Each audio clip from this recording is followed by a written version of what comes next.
Good morning and welcome to the Morning Connection. This is your host, Minette Lawrence, and my faithful co host, Pastor Percival. What did I say? Pastor by day, student by night, and journalist in the early morning. I wanted to leave me alone. Leave me Bunga alone. Percy. Oh, and we're about to celebrate your month. Ooh, I'm excited for you. Bongo Bunga Percy. Percy. Hey, Yes. me the Rastafarian. Yeah. It's Um, good to see you back in your chair, sir. We had fun yesterday, though, mind you. Producer opened his microphone. Intern got very active in the background. But people are gonna call him and tell him this morning. So let me be first. But you're out in them first. yeah, get it out first. Good morning to our listeners, those who join us on air and those who join us online. Whoa, Conrad, you are out and early. Good morning to Toronto. And good morning to our crew in the house. I mean, the engineer is on point. I'll have to get included in his tea service because when I come, he's usually sipping a cup. So I'm letting it be known that I wherever want to you leave get the the tea engine. from. I want to leave the engineer alone. No, Good I morning, want to Mr. be. Engineer. And he comes, he's ready, but Yeah, man, he's in on point. no, but He's that's on not. point. The other thing is that the engineer. Anybody know what is a shed pan? He has a shed pan too. Oh yes, man. Oh, so we really gotta get close I to must him. ask him to he to bring to to he to, brings to a rem- food full supply. Should I put the camera on Yes, so everyone can Leave see. the engineer Oh alone. Good yeah, morning, but Mr. Lloyd. Good to see you, sir. It's good to be back. You know, what you did yesterday was yesterday? interesting. Tell the people what you did yesterday. Yesterday, after going to bed early in the mornings, hmm um, finishing up one of the presentation. Couple are still outstanding, Dear Lord. but the phone never stopped ringing because they never figured. So my wife said, shut off the phone and go to your bed. I did that for a period of time. And then one of the thing was my children came out and said, Daddy, what you doing here? You're not supposed to be Dear here. And I Lord. said, all right, okay, all right, all right. So my daughter came and says, you all right?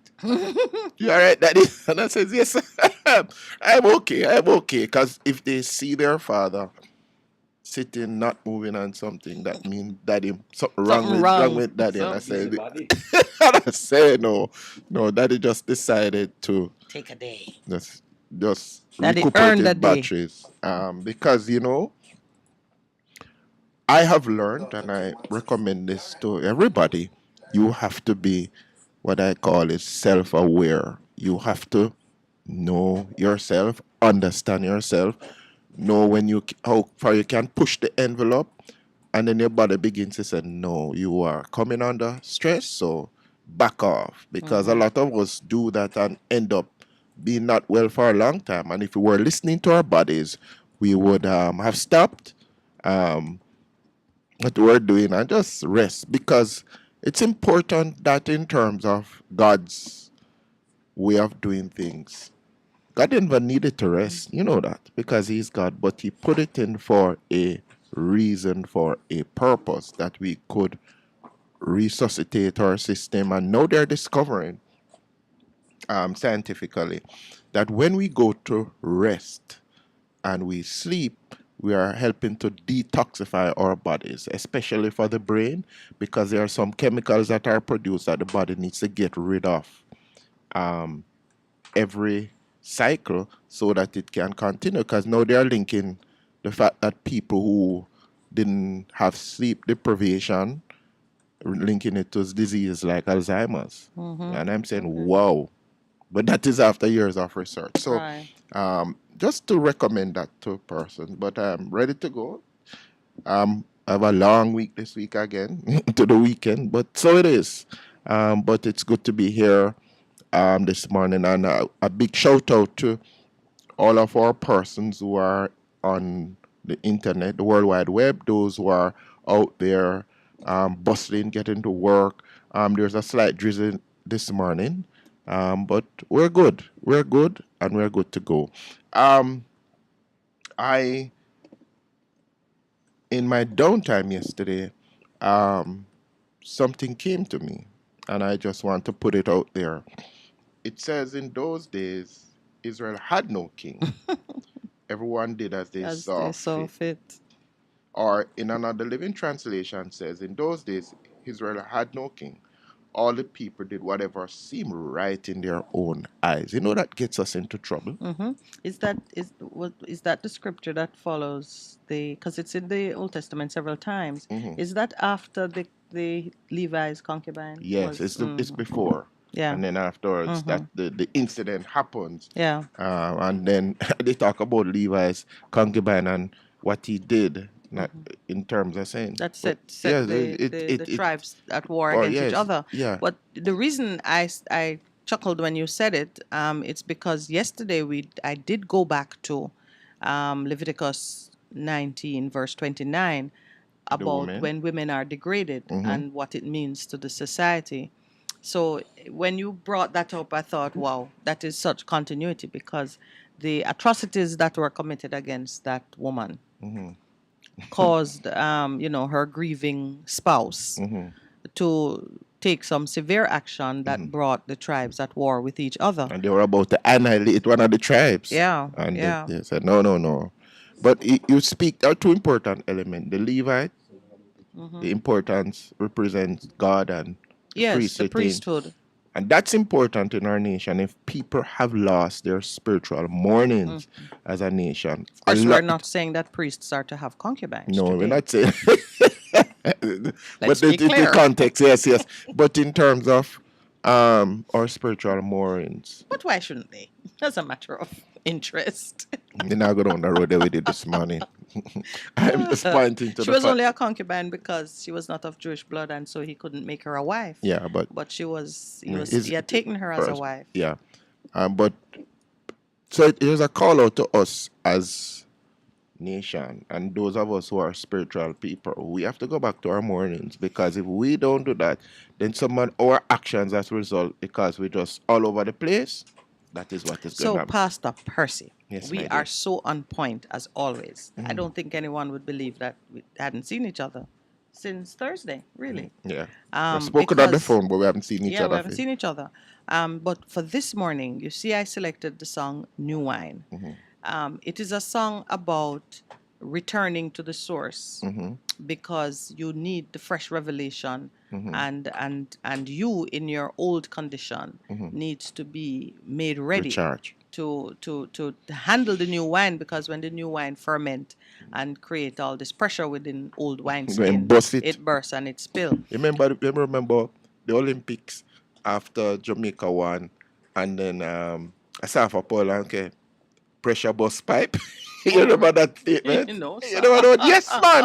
On But pressure does bust international pipe. international television, him go and say pressure bust pipe when the So US just put pressure on became them and them, yeah, they fell apart. discombobulated because of what Jamaica was doing. Yes, man. Lord. So okay. So here's what has drawn me this morning. Um, New wine in old wineskins. Mm-hmm.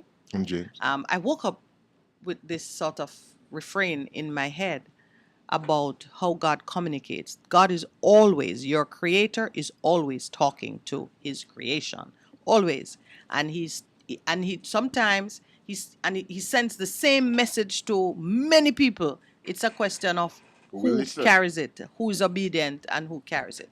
And he sends it to many people all over his creation. So don't believe that it's only Christians or it's only the Rastaman or it's only the Muslim, or no, he is talking to every creature in he is talking to animals. He's giving his instructions always, And they always, are always. responding. And they are responding. And you must learn how to recognize when your creator is giving you an instruction. So that was in my spirit, because the 60 in 60 community change project that we have launched from this platform, it is not a kind of a vanity project because Minette and Percy want to be involved in something novel or something interesting.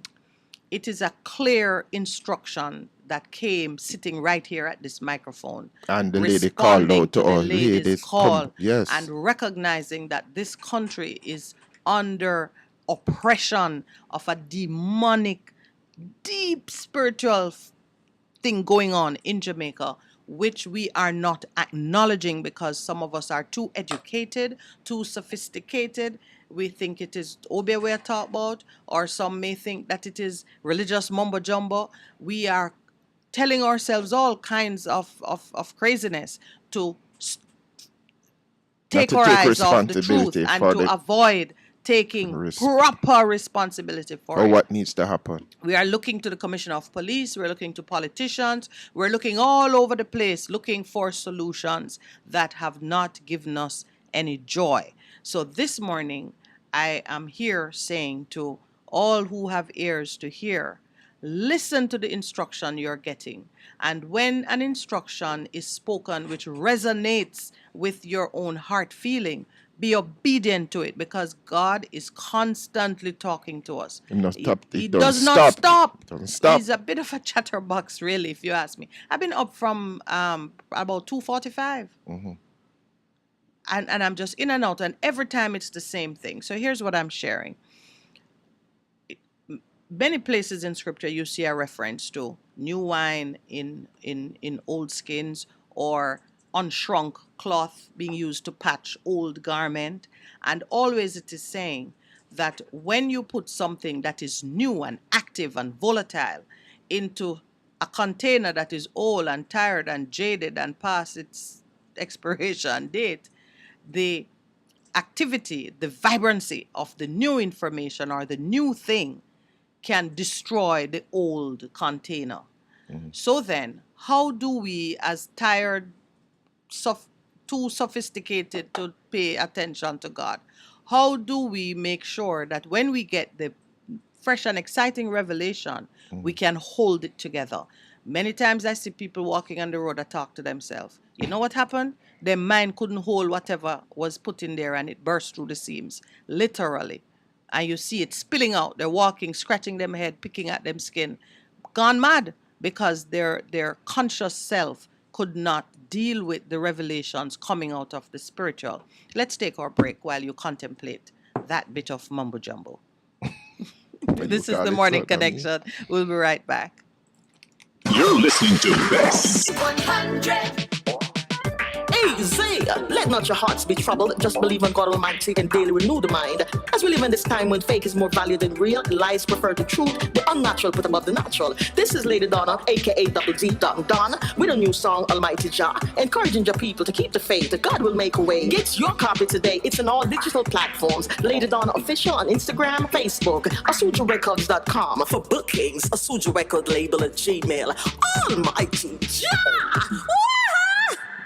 For a better choice in all your electrical supplies, A, authorized 3M dealer and better brand names. B, better service including free island-wide delivery. C, all major credit and debit cards accepted. It's ABC Electrical Sales. Shop number 8, Hagley Park Plaza, Kingston 10. Open Monday to Friday, 8 a.m. to 5 p.m. Saturday, 8 a.m. to 4 p.m. We make your electrical jobs as easy as ABC. Call 754-3825-8 or fax 754-3659. ABC Electrical Sales, for a better choice. Half a tree, 100, half a tree.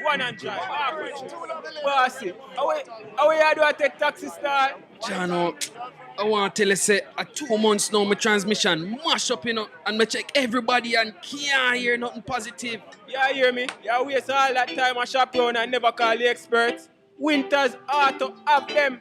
Them have over 35 years of experience and them diagnose the problem and get back your transmission brand new. For them service excellent and efficient. Trust me, man. You hear me? Call them at 929-7040 or go to them at 106 Maxfield Avenue, Kingston 13 and talk directly to the boss. Just tell them I'm me, send you. Wow, you big star. Yeah, man, respect my boss. Try calling, cause trust me.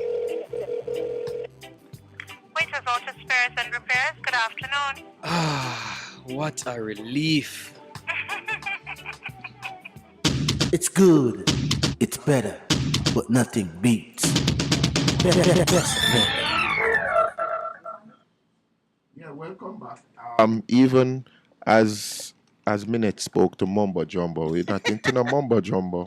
We're talking with the reality that some of us have had to interact with and to help people to deal with what is currently happening in their own lives. But you continue on in terms of the fact Right. that So this is my revelation now. This is the new wine that I received.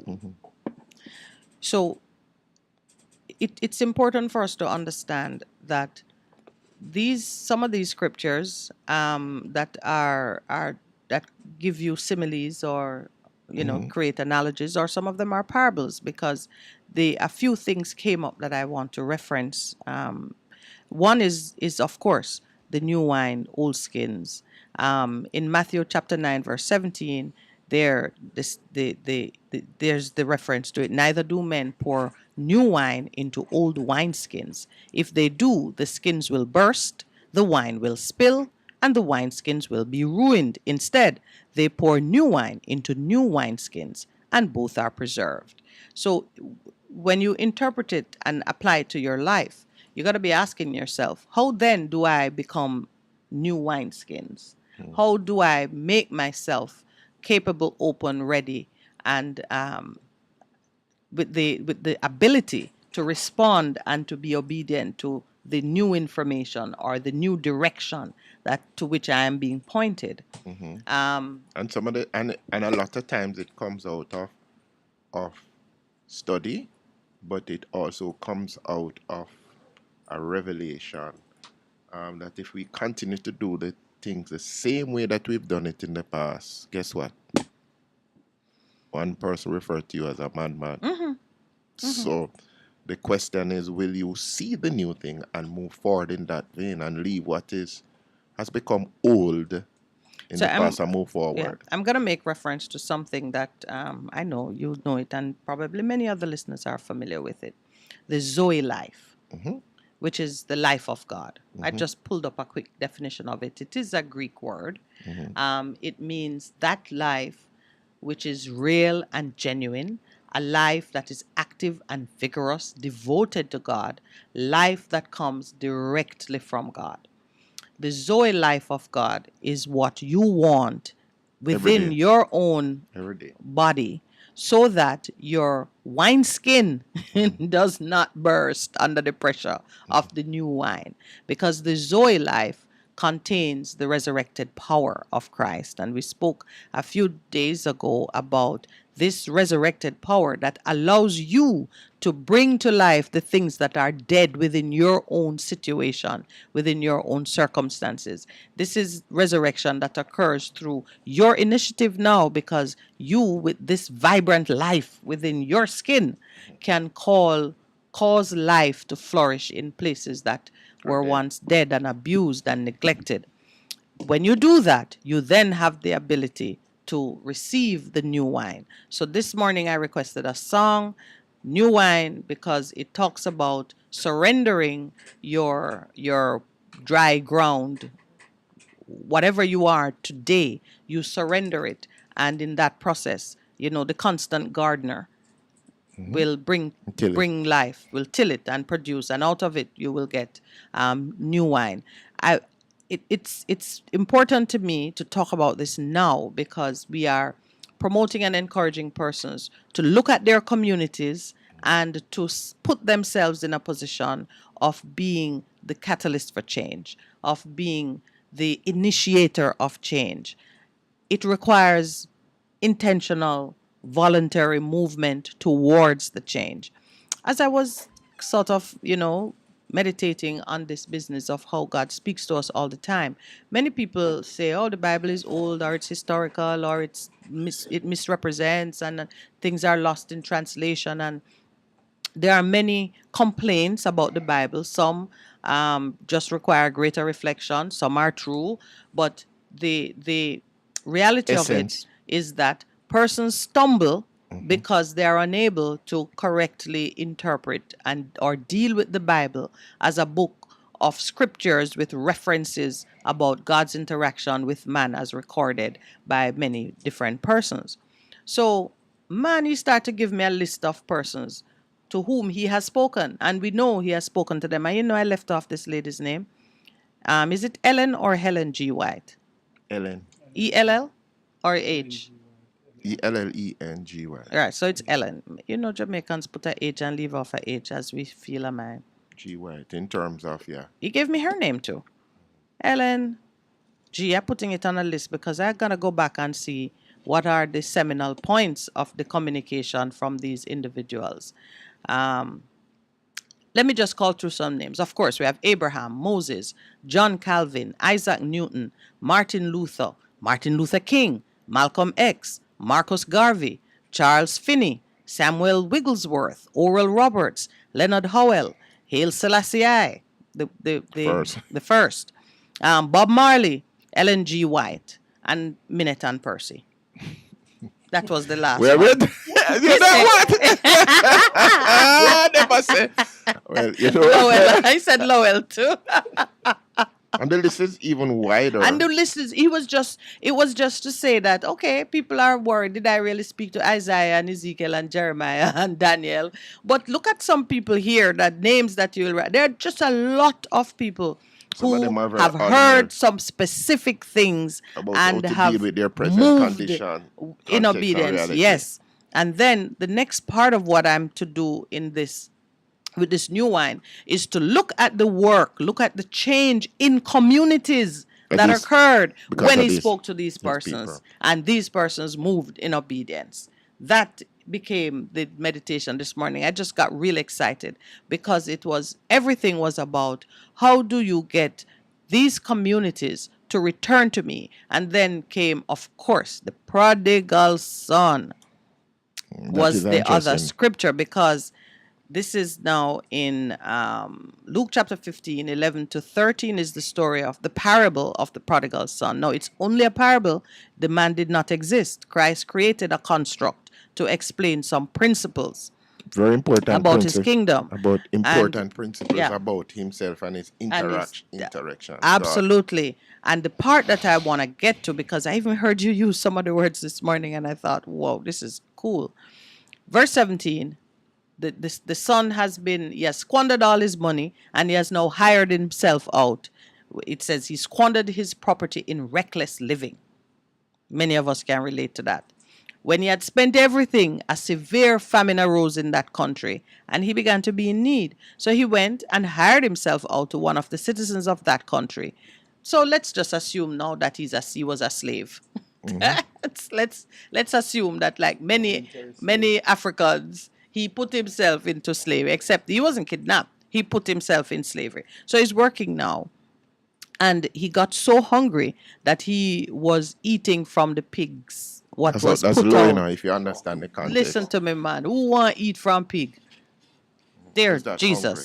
He was Butter- that hungry. butter at the He was pie. longing to be fed with the pods that the pigs ate, and no one gave him anything. And here comes the part now for Revelation. our community members. But when he came to himself, he said, how many of my father's hired servants have more than enough bread, but I perish here with hunger? I will arise and go to my father, and I will say to him, Father, I have sinned against heaven and before you. And we know what happened.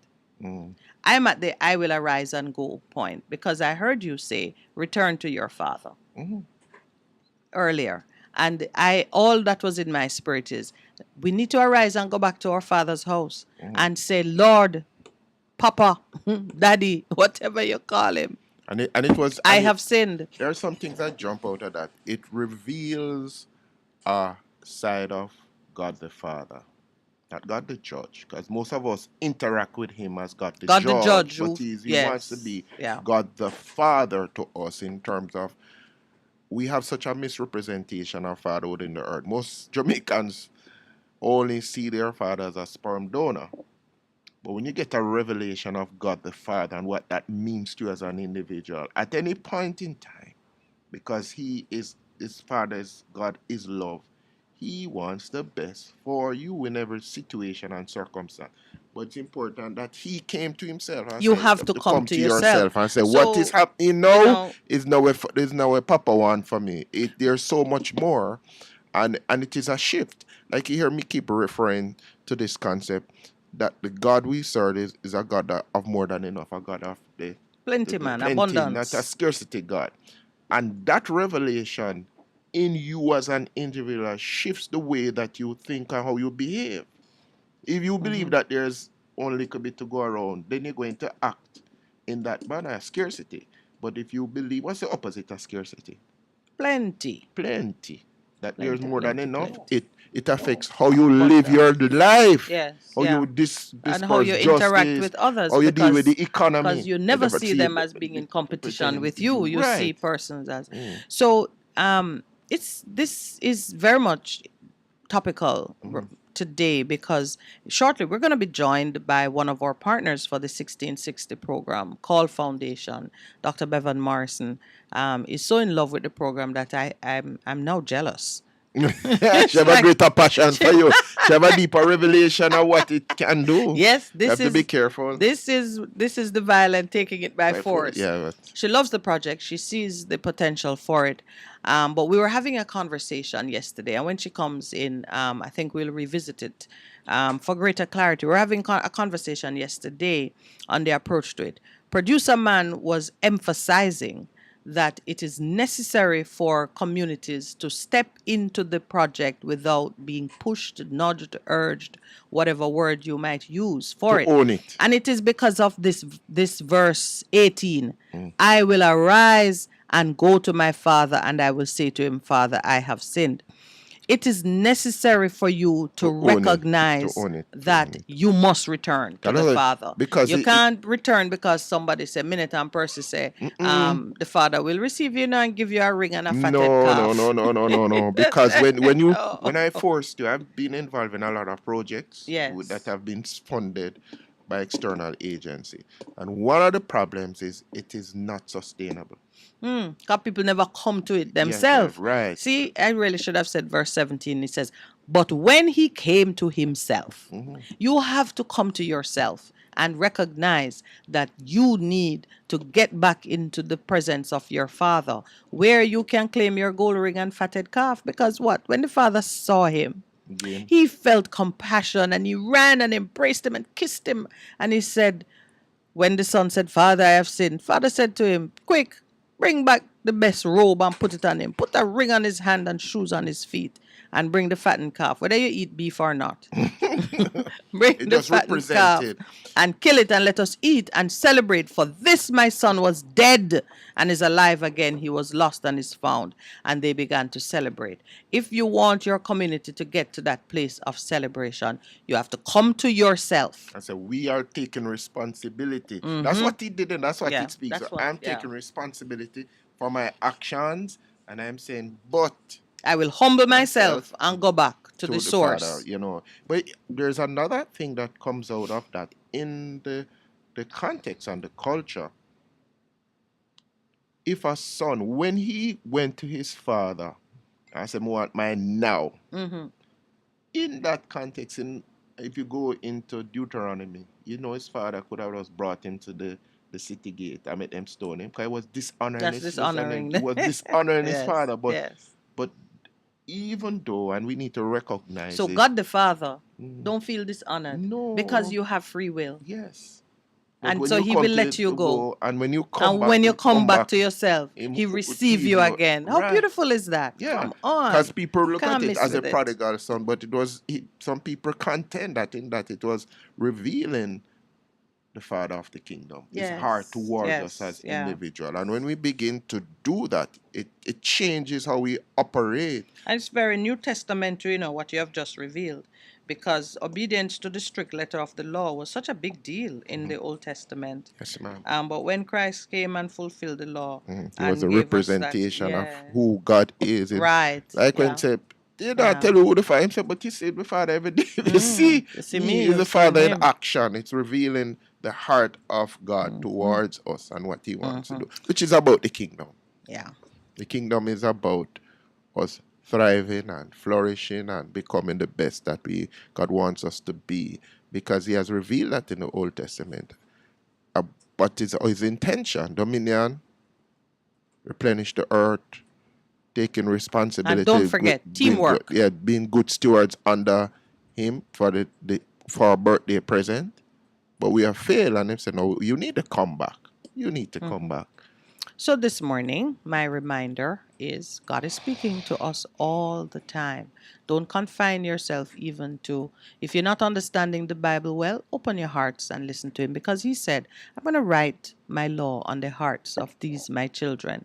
So they don't have to be, if you're in a desert, you can hear, you can experience God. If you're illiterate, if you're blind, if there are no tools to allow you to have access to the information that is contained, that is locked away in recorded scripture, there is still a communication. And that's a very critical thing for persons to understand and to remember. So when you hear that voice, and you will know it when you hear it, just receive the new wine that is being delivered to you. And then please remember, the new wine will ferment and burst if you are still wearing your old skin.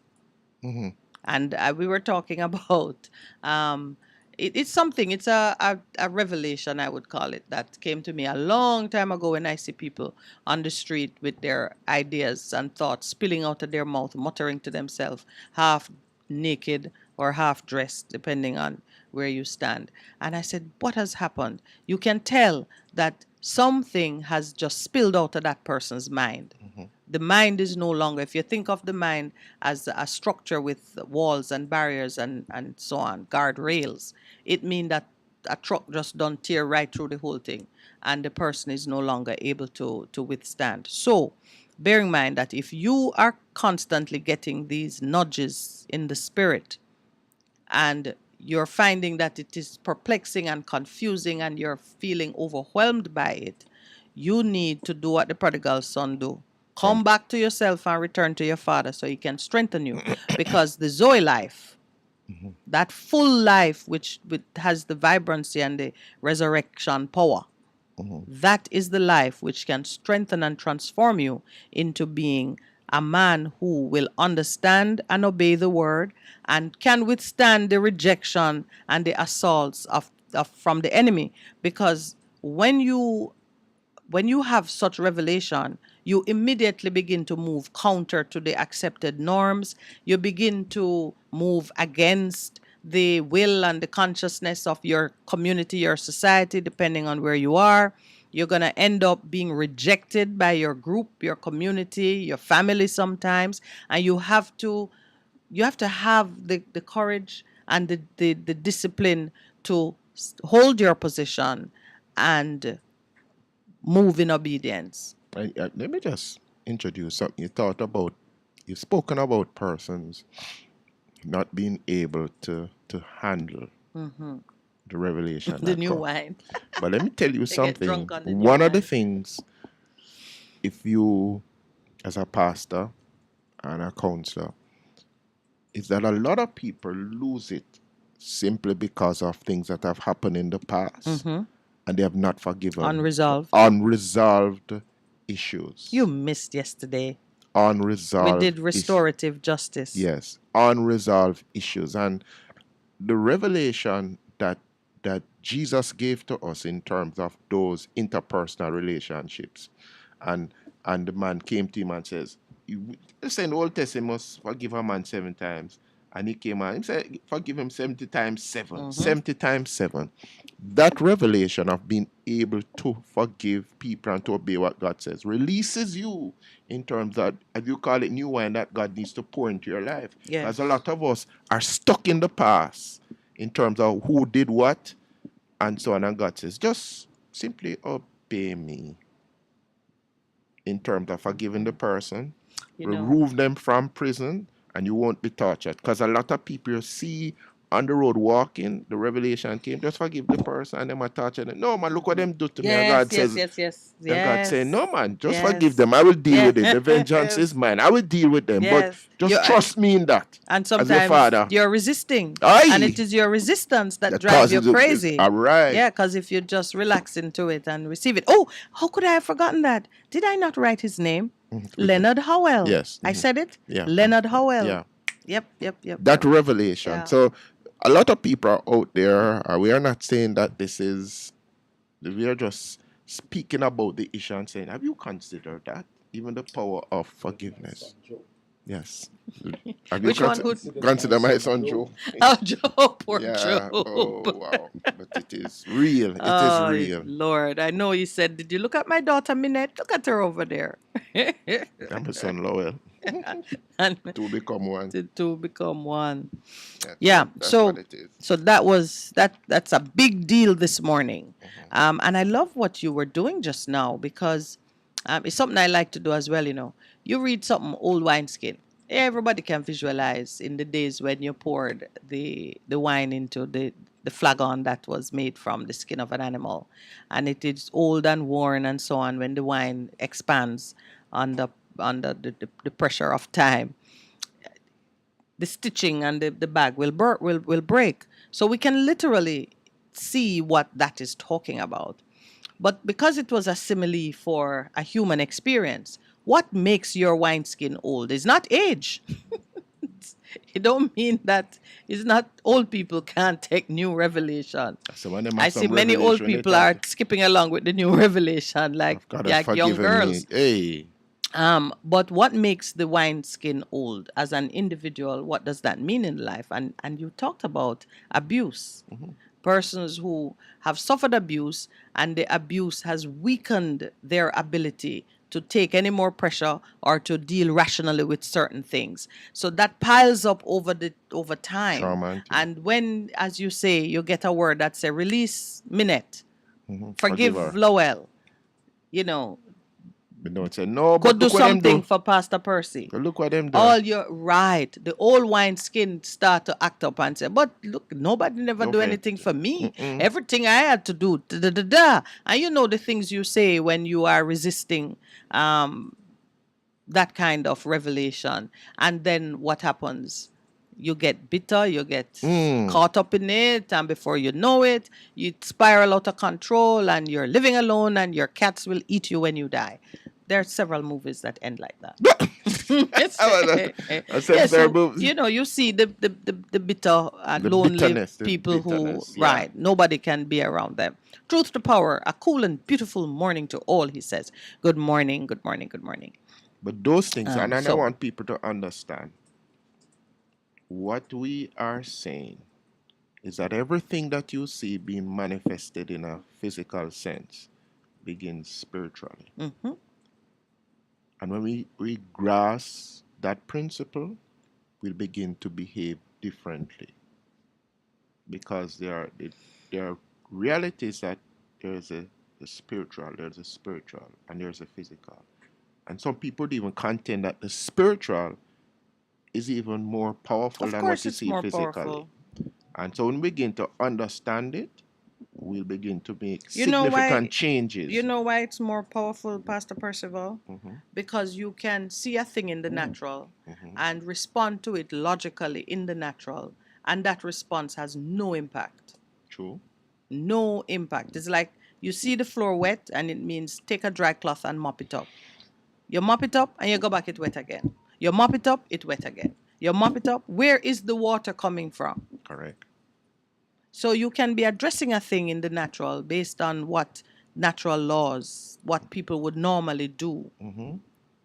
And it has no impact on it. You still have the problem. It reminds me when we had that heated discussion in terms of impact, in terms of community and what people have done. And we're talking about Omar Davis and Portia and I said to them, Yes, go back in the yes, spirit. yes, yes, Spiritual, yes. some things are spiritual Yeah. that we have to Right. deal with, Yeah. get it done, and then you begin to see the flourishing. Because when you have a place called No Man's Land and people actually live there, you know.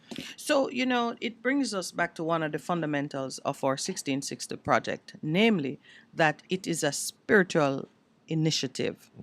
That's where it begins. It begins with you coming to yourself and realizing that something of a different sort is taking place in your community. And then entering into warfare, spiritual warfare. In the spiritual realm, once you've broken it there, the hands that do the work in the natural Are is freed up. And we see it Absolutely. with revival and stuff that Yes. have broken a lot of countries, like in Colombia Yeah. and so on. It's spiritual. So we're calling on those of us who say in Jamaica we are God-fearing. God is a spirit. He runs everything. So it's time to come together in your community, bring the spiritual into play in a significant way so we can change what needs to be done. Mm-hmm. Yeah, Yes. yeah. So it is. Yeah, we're coming up on the break, and I just got a piece of news that I want to share, but maybe it's best I leave it and just say, good morning, Taki. Welcome on board. He says, all on board in the mix. Greetings. Greetings to you too. It is this project which we have put our hearts into. I want it to be understood that our role, or we're like the watchmen who see a thing and we call it out. But the work is really done. It's on a spiritual level, and then you in your community will actually get it done for yourselves. All right, let's take our break. It is now it's time for the 7 a.m. break. Yes, looks that way. We'll be right back. Please stay with us, Minette and Percy. You're listening to Best. 100. The National Environment and Planning Agency presents NEPA and You, a 5-minute radio series on issues that affect you. Find out how NEPA plays an important role in your everyday life. That girl is serious, you know. Look how the girl just lie down for the crocodile and wrap him up. Boy, NEPA really know. Forget the crocodile, though. Oh, Chris, you watch the video on NEPA Twitter page. But you know, so them do much more than catch crocodile, though. Bet say most people don't know that, though. Make we do a community survey and see. Afternoon, Uncle James and Uncle Dave. Afternoon, Uncle. We have a question for ask you, see? You ever hear about NEPA? Of course, Chris. A long time about, you know. Tell me what you know about them. NEPA mean National Environment and Planning Agency. A 3 different organizations come together for farm NEPA, you know. The Natural Resources Conservation Authority, NRCA, the Town and Country Planning Authority, TCPA, and the Land Development and Utilization Commission, LDUC. Yes, son. That I did in a 2001, man. Your mother did still a think about it them time there. So, Uncle, what are some of the services them when NEPA offer? Good question, Chris. NEPA have different kind of services, but all of them have something to do with 4 main categories: planning and development, environmental management and conservation, compliance and enforcement, and public education. So them do things like pollution incident investigation, ecosystem conservation and protection, the preparation of development orders and development plans, and the processing of applications for environmental permits, environmental licenses, and beach licenses. In fact, NEPA provides regular people like me and you, as well as private company and even other government agencies with top quality service. Take for example, Mr. Coley across the road. Him operate the gas station. You didn't know that NEPA did have to give him an environmental permit to operate the gas station? Yeah man, him couldn't operate the gas station there unless NEPA give him the go ahead. And not just him alone, all gas stations need an environmental permit and planning permission from NEPA before they can operate legally. So, and NEPA Mr. Coley did have to get him permit from. So wait, Chris and Jason, you never noticed the big NRCA signpost on the gas station yet? I only go buy credit over there every day. Make me care go over there go show you the sign. Some of the other businesses them will require environmental permit and license, like the beach park down the road, the new gated community over there, so, and even the sewage treatment plant in a Fugi community. And what you say? So what else NEPA do? Alright, you remember the other day when we go around a river and the river never smell too right? Them did I say because the factory up the road did have a leak or something like that? Yes, Chris. I remember a group of people who did a walk around with some people from the factory, and NEPA that, you know, NEPA did a carry out one assessment around the road to really see if the factory did a cause the river to smell so bad. Them take up water sample to see if the factory a cause that. Oh, so NEPA also responds to some pollution incidents. Didn't me never know all of that. Well, NEPA find out that the factory cause it, so them are going to charge them under the Wildlife Protection Act. Right now, more than 40 cases NEPA have in a court against the people them when they obey the rules. Them want to make sure so the environment safe for me, you, and the animal and the plants them. Oh, me understand now. Make we go back across the road. Boy, me never know so NEPA did do more than catch crocodile. Don't worry yourself, young boy. You just a come. But if you want to keep up to date with NEPA, you have to follow them on Instagram, Twitter, and Facebook. You can even subscribe to them YouTube channel and go on them website. A whole heap of information there on it. I true that, Dave. But me think them boys you must call the Sharon O'Connor Documentation Center up on NEPA and do some research for them next school project. But here we are, we now hold up the domino game. Let's start the game. Did you learn more about NEPA today? I sure did. NEPA offers services that fall under 4 main categories: planning and development, environmental management and conservation, compliance and enforcement, and public education. The agency also implements environmental education programs for youths at the early childhood, primary, secondary, and tertiary levels, and then engages the public on issues of environmental concerns. They even participate in expos across the island. Thanks for joining me. I'll see you soon. For more information on this or any other NEPA and You feature, contact the National Environment and Planning Agency at 876-754-7540 or email us at pubed@nepa.gov.jm. A production of the Jamaica Information Service, the voice of Jamaica.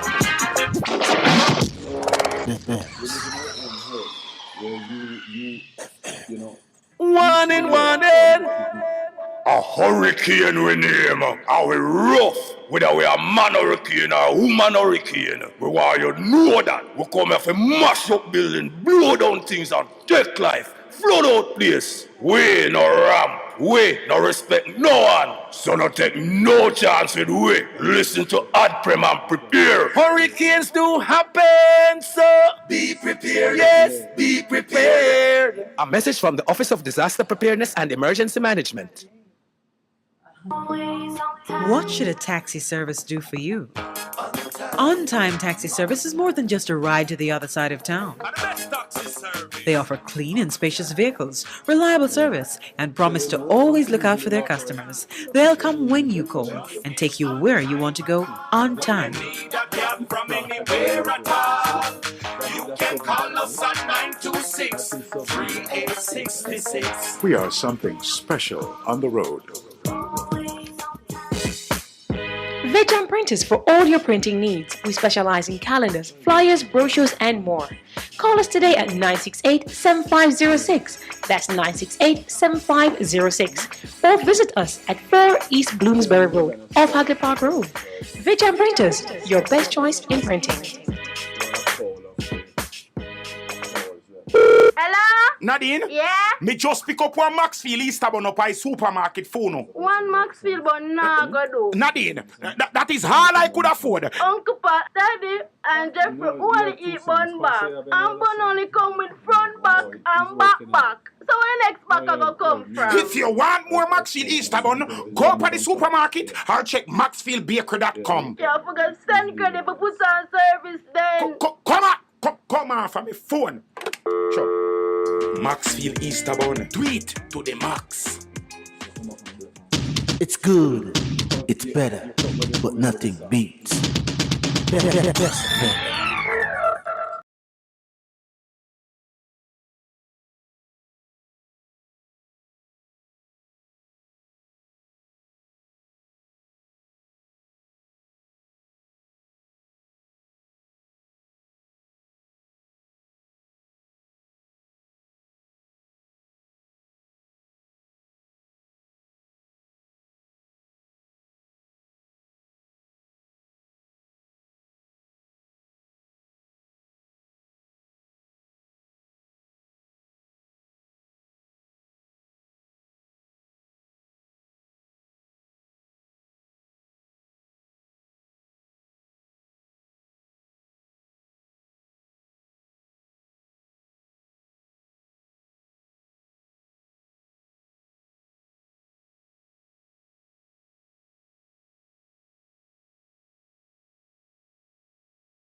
Welcome back to the Morning Connection.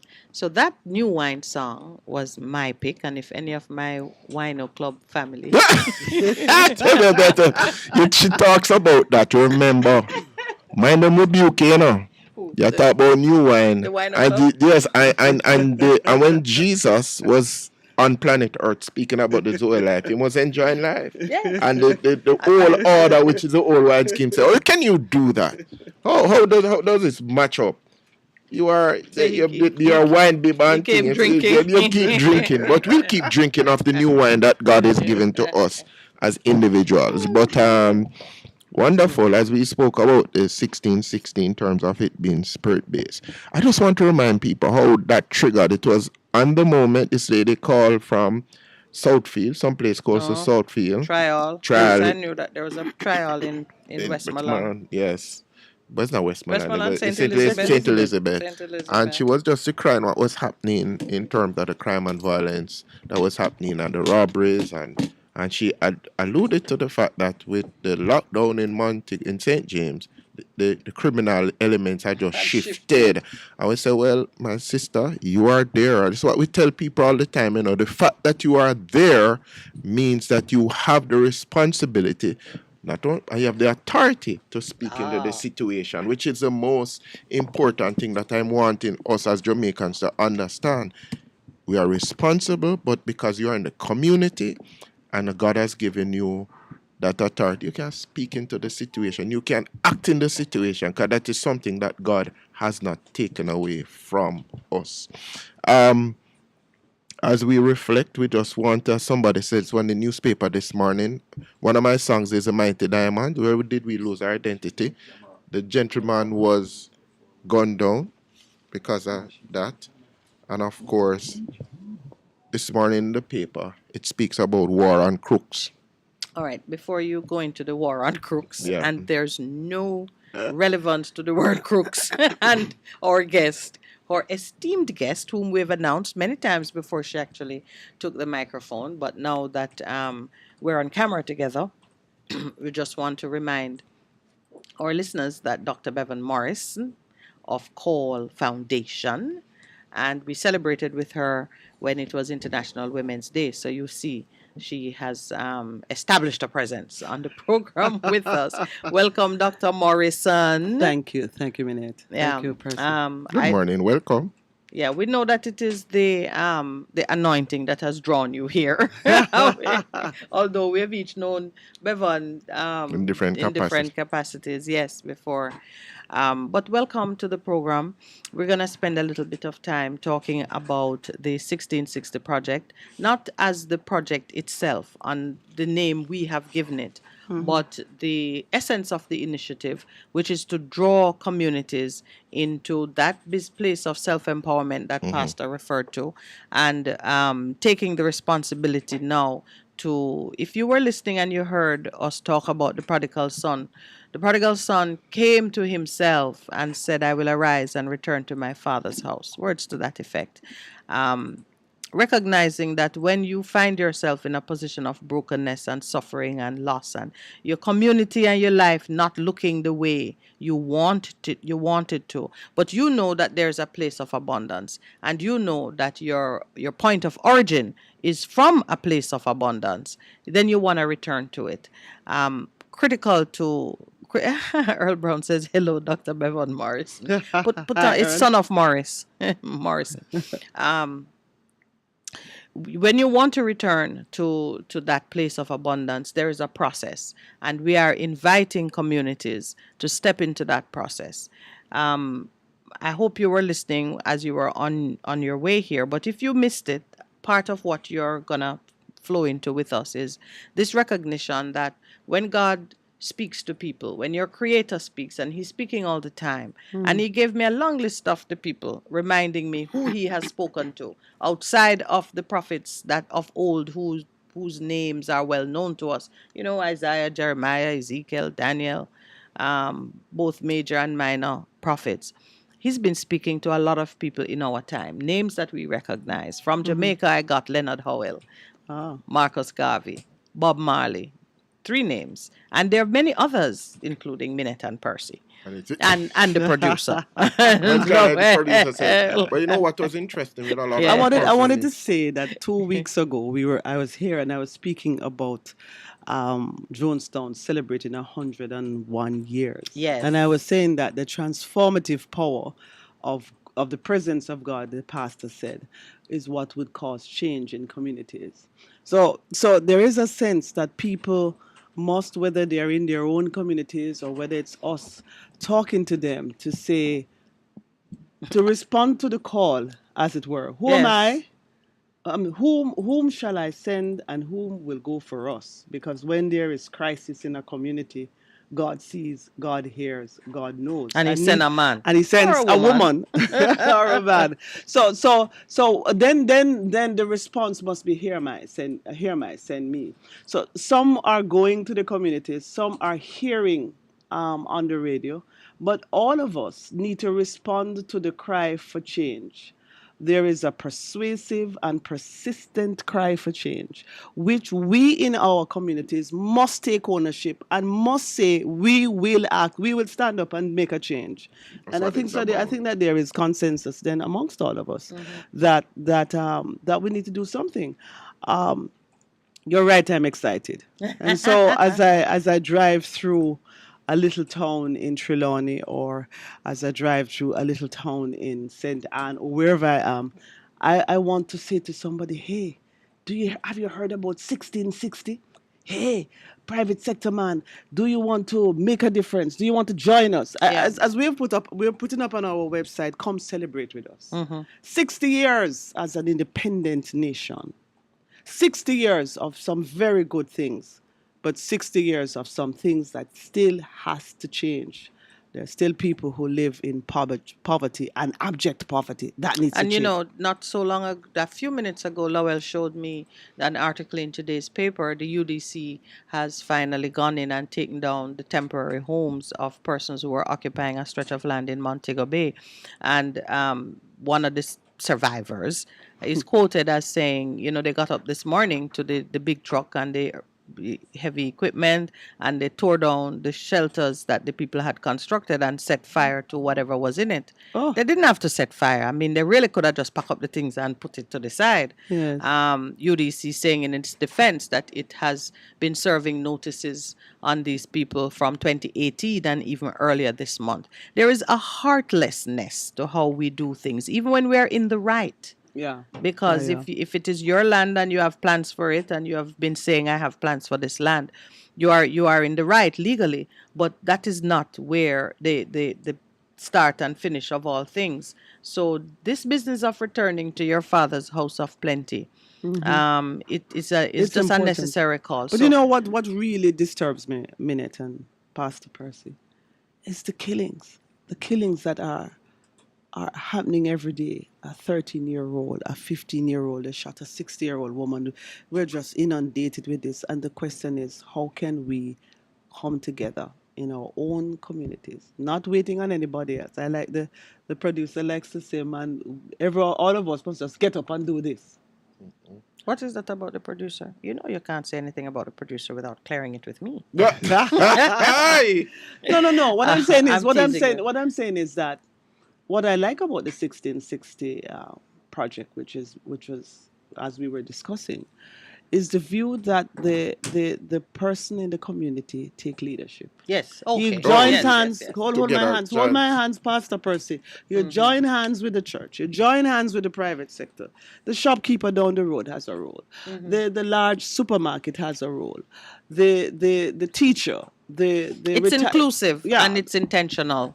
No one is persuading you. You must step into it. You must come to your own mind. I kind of summarized it this way. It is an invitation to step into partnership with God and each other for revival and change in your communities. That's what it is. That's well said. Yeah, that is what we have issued, an invitation. Step into partnership and create the effect. I mean, as you talked about, the spate of murders and one of our listeners just sent us a note to express his condolences to the families and friends of Donald Tabishaw of the Mighty Diamonds and a friend who died during a gun attack in the vicinity of his home in St. Andrew It was in last the paper, evening. yeah. It was Yeah. in the paper. So it is everywhere. Yesterday, it's pervasive. You've either been the victim of violence yourself know or someone. someone right next to you has I been. know somebody.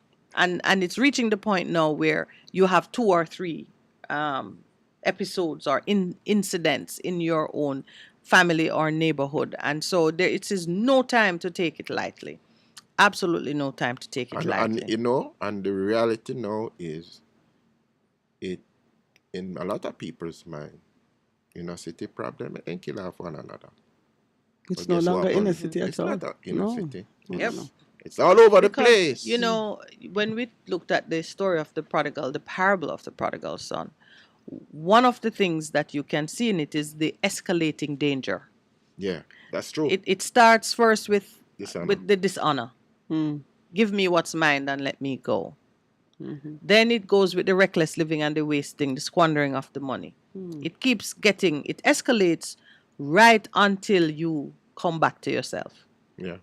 I think There's a call for us to come back there's a to call our for us to And come take back our communities. Yes. There's a call for us to come back to ourselves, come back to the source, which says that you cannot do that because you're a brother's keeper, and that's where it is at. And so, people, not the church and persons of faith. I'll tell you something. In most religions worldwide, the sanctity of life is important. You cannot just take somebody's life, so that just take them life without any explanation. What do you think is causing all of this? And so these are some of the Hate, issues that self-hate. If you it love is your neighbor, self-hate, or say it is that it's hunger, or it is no, the man. need that You you also- need. in some countries, Lack there are of people have worse poverty Situation than we, of- yes. and they're not killing off each other. and they're finding community. Then they are amongst still each finding other. community. Yeah. So I can understand the thing about the economics, but in some countries where it is worse. We know that it's self-hate, and we know that it come out of the history of slavery. Yeah. Earlier, when we were talking about the old wineskin, did you hear the old wineskin argument? I heard part of it while trying to meander through the traffic in the morning. Earlier, we were talking about why old wineskin bursts under the pressure of new wine. And Pastor, you tell her, abuse. The abuse and the trauma of the past that is affecting people. But I was. You think that's the only thing? It's That's not the why, only. that's why they join gangs. Young boys are. That's a part of it, because the issue is not just one factor. It is a whole lot of things come together. But I was highlighting the fact that persons lose. You might see people walking because of the unforgiveness. That something happened, you're not forgiven, and you walk with it until it busts the wineskin. You think so? Yes, man. Yeah, unforgiveness busts No. the wineskin. You don't think so? No, I No, was. it's the reality. When we I'm not so sure. when that- we were there, Jesus gave a simile. He says, one doesn't pour new wine into old wineskin because the old wineskin will burst and the wine would be spilled, and you lose both the wineskin and the wine. You put new wine into new wineskin where both are preserved. No, what happens with new wine is that it ferments. Pressure expands. Pressure busts high. Yeah, but there's another Bible verse that speaks to us being given to the poor and lending to God. Yeah. No, but there are places. Look at there are areas where people are living in such terrible conditions. And I agree with you. So it develop a fair bit of resentment. You work every day, but you don't see where it's going. Mhm. You are working every day and you're earning $7,000, probably now $9,000. How do you balance? How do you bring back equity in the society so people are not? Change man heart. Yesterday, But you can have social programs that do that. I'm as not well. saying no, but you remember most of the social programs that we have Yes. came out of religion or the church. Most people don't recognize that. If you follow the history of a lot of things that have happened socially, but it comes out of saying that if I have enough, I need to share. And even if I have to sacrifice some, brother, I'm going to do it because his reality right now is that him have a need. So I don't see somebody come and say, Pastor, give me beg your money. I may have the money in my pocket. I may say, bless you and go on. That is not true religion. That's not true. Not true Christianity. Yeah. I think that the social programs, however, can be a deliberate intervention I agree of with the you. government. I agree with you 100%. All right, we're going to take our 7:30 break, so And then we come back with prayer. I can get the frog out of my throat. Yeah, we come back with prayer. Come back with prayer. Yes. You're listening to Best. 100. Easy! Let not your hearts be troubled. Just believe in God Almighty and daily renew the mind. As we live in this time when fake is more valued than real, lies prefer to truth, the unnatural put above the natural. This is Lady Donna, aka Double D Don, with a new song, Almighty Jah, encouraging your people to keep the faith that God will make a way. Get your copy today. It's on all digital platforms. Lady Donna Official on Instagram, Facebook, AsujaRecords.com. For bookings, Asuja Record Label at Gmail. Almighty Jah! For a better choice in all your electrical supplies, A, authorized 3M dealer and better brand names. B, better service including free island-wide delivery. C, all major credit and debit cards accepted. It's ABC Electrical Sales, shop number 8, Hagley Park Plaza, Kingston 10. Open Monday to Friday, 8 a.m. to 5 p.m., Saturday, 8 a.m. to 4 p.m. We make your electrical jobs as easy as ABC. Call 754-382-528 or fax 754-3659. ABC Electrical Sales, for a better choice. Half a tree, 100, half a tree.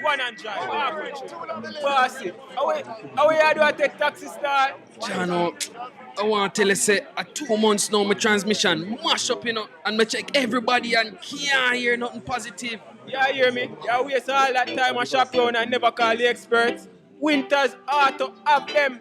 Them have over 35 years of experience and them diagnose the problem and get back your transmission brand new. For them service excellent and efficient. Trust me, man. You hear me? Call them at 929-7040 or go to them at 106 Maxfield Avenue, Kingston 13 and talk directly to the boss. Just tell them I'm me send you. You big star. Yeah, man. Respect my boss. Winters Auto Spares and Repairs, good afternoon. What a relief.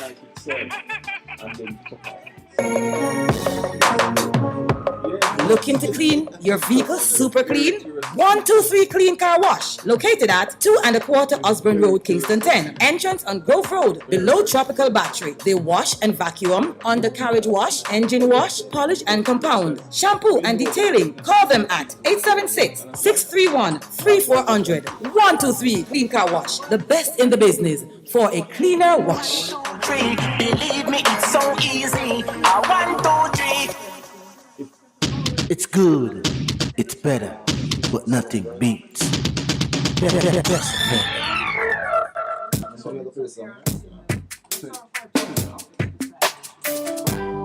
thus declares the Lord God Almighty, if my people will not worship and praise me, then I'll rise up sticks and stones. But I won't allow that, Lord. No sticks nor stones won't ever get to offer my praises. Sticks nor stones won't ever get to take my place.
Morning Connection is not your usual talk show.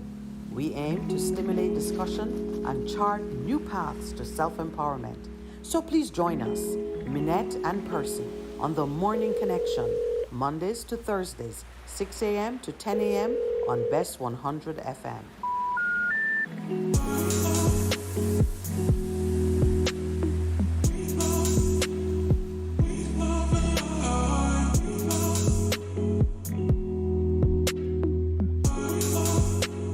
The Morning Connection is not your usual talk show. We aim to stimulate discussion and chart new paths to self-empowerment. So please join us, Minette and Percy, on the Morning Connection, Mondays to Thursdays, 6 a.m. to 10 a.m. on Best 100 FM.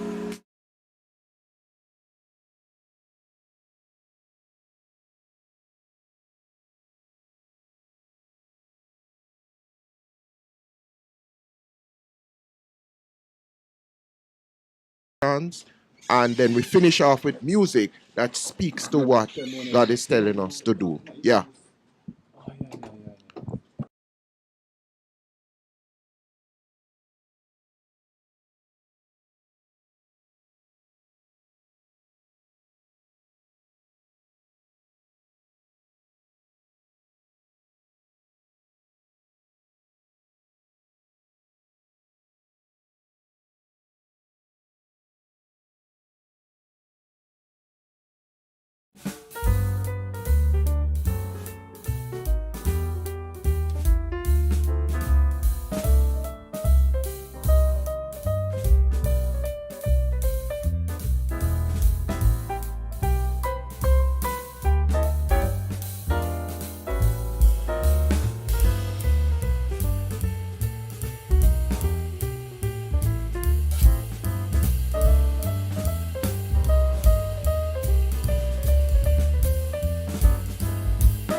and my salvation. Whom shall I fear?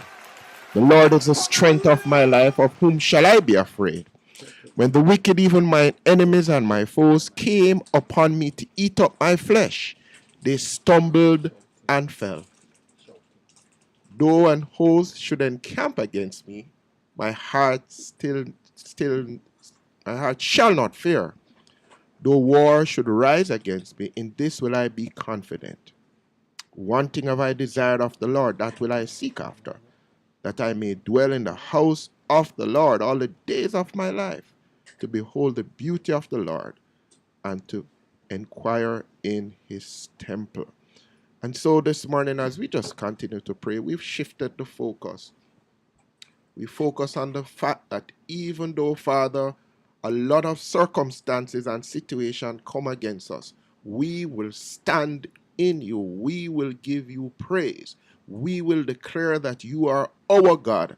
And from that place of safety, that place of refuge, indeed, we can make declarations into this nation, into the 7 pillars of our society. We can make declarations about justice, about government, about commerce, about education, about what's happening in arts and entertainment. We declare, even in religion, that you indeed are the God of Jamaica. We are even beginning to declare, we see a tsunami of love arising from the east to the west, the north to the south, from Negril Point to Moran Point.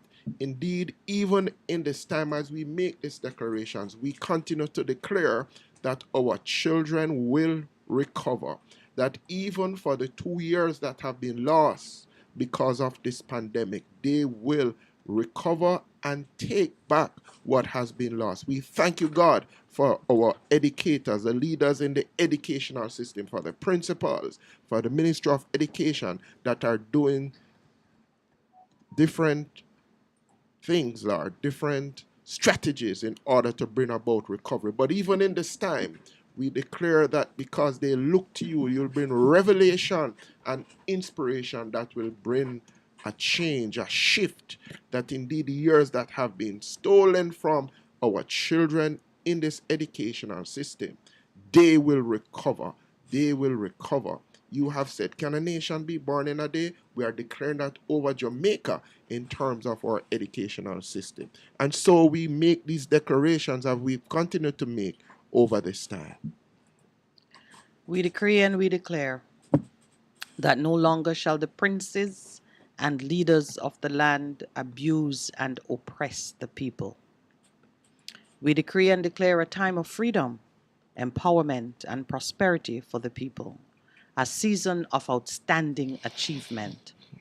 We decree and declare that the administration of justice in every sphere of life shall be freed from the limitations of cynical and unbelieving men and women, and that justice shall indeed flow like living waters from the throne of God into the bellies of every man and woman. We decree and declare that every Jamaican man, woman, child shall increase in knowledge of self and of the one true God, such that the divine creative power to prosper and excel shall be unlocked in this generation and generations to come. We decree and declare that the hearts of our leaders and their bowels of compassion be opened to hear the cry of the people and to respond with love, generosity, and respect. We decree and declare that the ordinary men and women in communities across this land will become families that work together in harmony to assure the well-being of all members, giving special care to our children, our elders, our women, and those with disabilities of any kind. We decree and declare that starting today, men and women across this nation shall arise and return to the place of abundance in humility and repentance to reclaim their identity and bring prosperity to their communities. Teach me thy way, O Lord, and lead me in a plain path because of my enemies. Deliver me not over unto the will of mine enemies, for false weaknesses, for small weaknesses have come against me. So, Lord, we declare in song, even as we close out, that indeed it is already done. So we continue, Lord, to wait on you. We shall be of good courage, because we declare you shall strengthen our hearts. And we say, we will wait upon the Lord, because we will see the goodness of the Lord in the land of the living.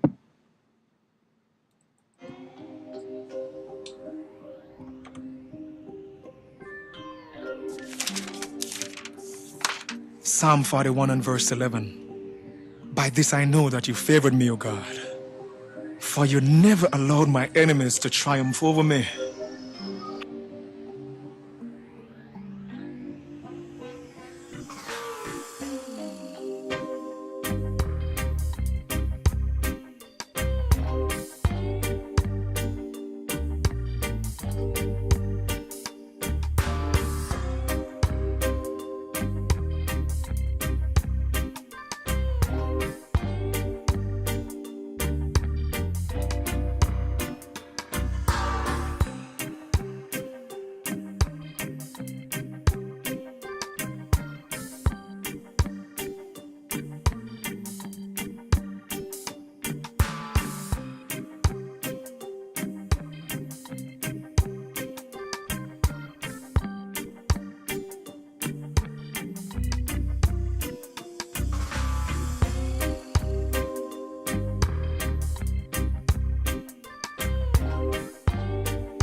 Father, we agree with you that we're going to finish well, that we are going to continue to walk in purpose, fulfilling destiny as individuals, fulfilling destiny as communities, as family.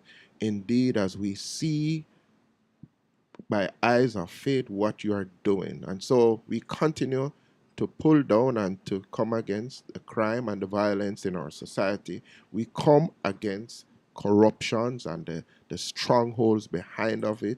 We declare that we'll rise up as people, persons of faith, persons who believe in the supernatural, who believe in a God who cares about what is happening in our nation at this time. That we'll be forming, we'll coming together in communities, in our families, to push against evil, to destroy evil. That is how our faith is manifest. We believe in you, and therefore we will act. And so we thank you for the Zoe life that is breaking into our nation even now, because this life has overcome the world. It has overcome the world. It has overcome the world because Jesus Christ has died, and in his resurrection, he has released the power to change, to bring about real change. And we thank you, God, for the forerunners who have gone ahead of us.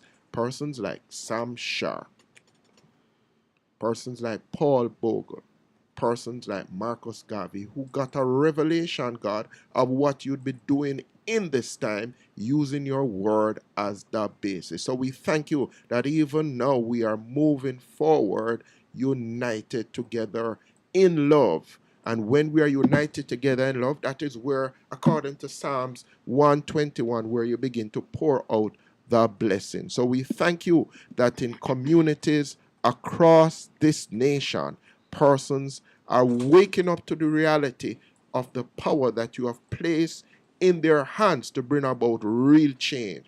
Change that is sustainable, change that is impactful, change that is not superficial or artificial or cosmetic, but real change that is bringing greater cohesion in our societies, in our communities, social cohesion.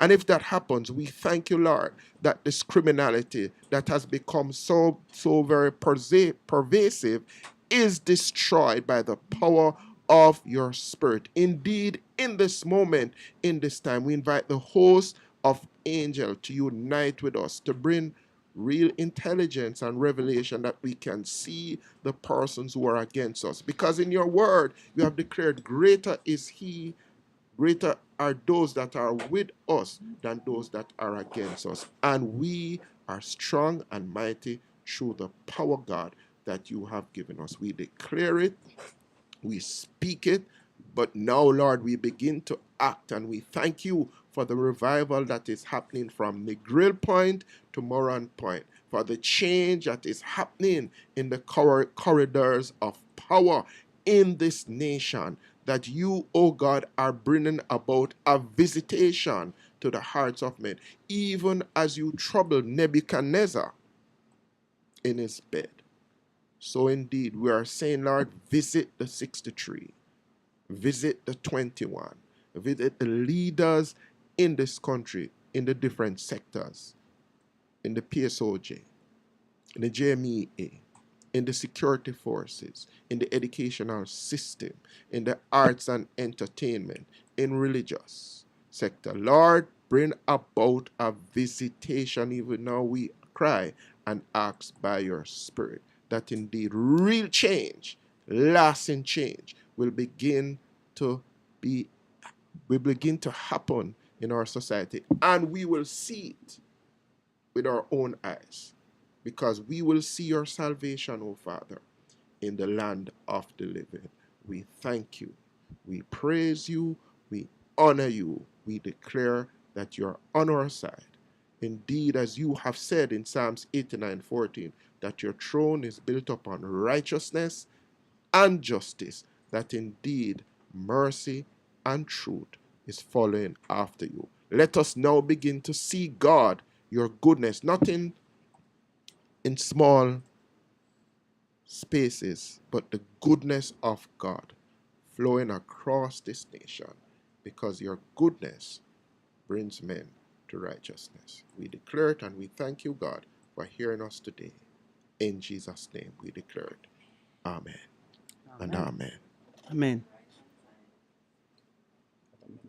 We have 1 minute.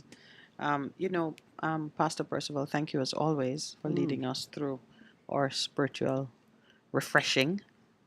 I love the focus this morning to be one of just thankfulness and making the declarations. We say our words have power. Yes. Earlier in the week, we were talking about the power is really centered in the authority that stands behind the word. So you exercised your delegated authority as priest of the house this morning, and we are grateful for it. It is time for our break. So, we'll take our 8 o'clock break. When we come back, we're going to open the lines and give you your chance to share with us. Let me just repeat the numbers. 876-619-1508 and 876-279-8473. You're listening to Best 100. Hello, I'm Moira Alderson with the BBC News. The governor of Ukraine's northern Chernihiv region says Russian forces have continued to attack cities there, despite Moscow's promise of a drastic reduction in military activity in the area, as well as around Kyiv. Vyacheslav Chaus said the Russians had hit the regional capital, destroying civilian buildings, and a smaller city nearby, Nizhin. Our correspondent in Lviv, Jonah Fisher, says Ukrainians believe Russia's promise to withdraw some of its forces is a reflection of what's been happening on the ground. If you speak to Ukrainians now, particularly in relation to what is happening around Kiev, they might allow themselves a small smile, because there is no doubt that Russia wanted to capture Kiev and indeed thought it would capture Kiev in the first few days of this war. It dropped paratroopers onto an airstrip just outside the city. It even tried to basically drive its tanks and armoured vehicles down the main roads into the city. They were stopped by Ukraine's resistance. Ukraine held them back just outside Kiev itself and indeed started to push them back. Germany has activated the first stage of its gas emergency plan to prepare for a potential disruption or stoppage of natural gas flow from Russia. The economy minister, Robert Habeck, urged businesses and individuals to reduce their energy consumption as much as possible. Damien McGuinness reports from Berlin. The German government is preparing for the possibility that Moscow could cut off supplies of Russian gas to Germany. German Economy Minister Robert Habeck has announced a so-called early warning, the first of 3 levels of Germany's emergency plan for gas supplies. He said that so far there was no disruption in the delivery of Russian gas, but that Germany needed to be ready in case Russia turns off the taps. The move comes after Moscow called for gas to be paid for in rubles, not euros or dollars, as originally agreed. Poland has announced plans to wean itself off most imports of Russian coal, gas and oil by the end of this year. The Prime Minister, Mateusz Morawiecki, said there could be no repeat of what he called the stupid and criminal policies that had made Europe dependent on Russia and given President Putin the financial resources to build up his military. From Warsaw, Adam Easton reports. Mr. Morawiecki said his government had devised Europe's most radical plan to stop using Russian oil, coal and gas. Alternative and most likely more costly supplies are being sought from South Africa, Colombia and Australia. Poland will be able to cease buying Russian gas by the end of the year, when a new pipeline to Norway comes on stream. Imposing a ban on Russian oil will be harder. Poland's state oil refiner, PKN Orlen, sources about 60% of its raw material needs from Russia. Adam Easton reporting. World News from the BBC. 2 senior British judges have resigned from Hong Kong's highest court in agreement with the UK government after concluding that the imposition of strict national security legislation by Beijing made their presence untenable. The UK Supreme Court President, Robert Reid, said judges could not continue to sit in Hong Kong without appearing to endorse an administration which has departed from values of political freedom and freedom of expression. Ethiopia has brought home nearly 500 migrants who'd gone to Saudi Arabia in search of work. The BBC's Kalketan Yibaltal has this report from Addis Ababa. This is not the first time authorities in Addis Ababa have vowed to return migrant workers from oil-rich Middle Eastern countries, chiefly Saudi Arabia. Now they say they will repatriate 100,000 migrants, many of whom are crammed into overcrowded unsanitary detention facilities in a campaign that could take up to 11 months. The government appears to be ramping up its efforts to bring the migrants home following recent criticisms that it has not been doing enough to alleviate the plights of Ethiopian migrants in Saudi. But the question remains if the returnees will be provided with sustainable livelihoods at home. Rebels in the Democratic Republic of Congo have denied shooting down a United Nations helicopter in the east of the country. The M23 group blamed Congolese soldiers for the incident, in which 8 peacekeepers died. There's been fighting between government and rebel forces after the group attacked villages. A state memorial service has been held at the Melbourne Cricket Ground in Australia for one of the sport's finest players, Shane Warne, who died earlier this month at the age of 52. A star-studded farewell was capped by his family members, officially unveiling the new Shane Warne stand in his hometown stadium. Australian sporting celebrities joined former international cricketing rivals in paying tributes. That's the latest. BBC News.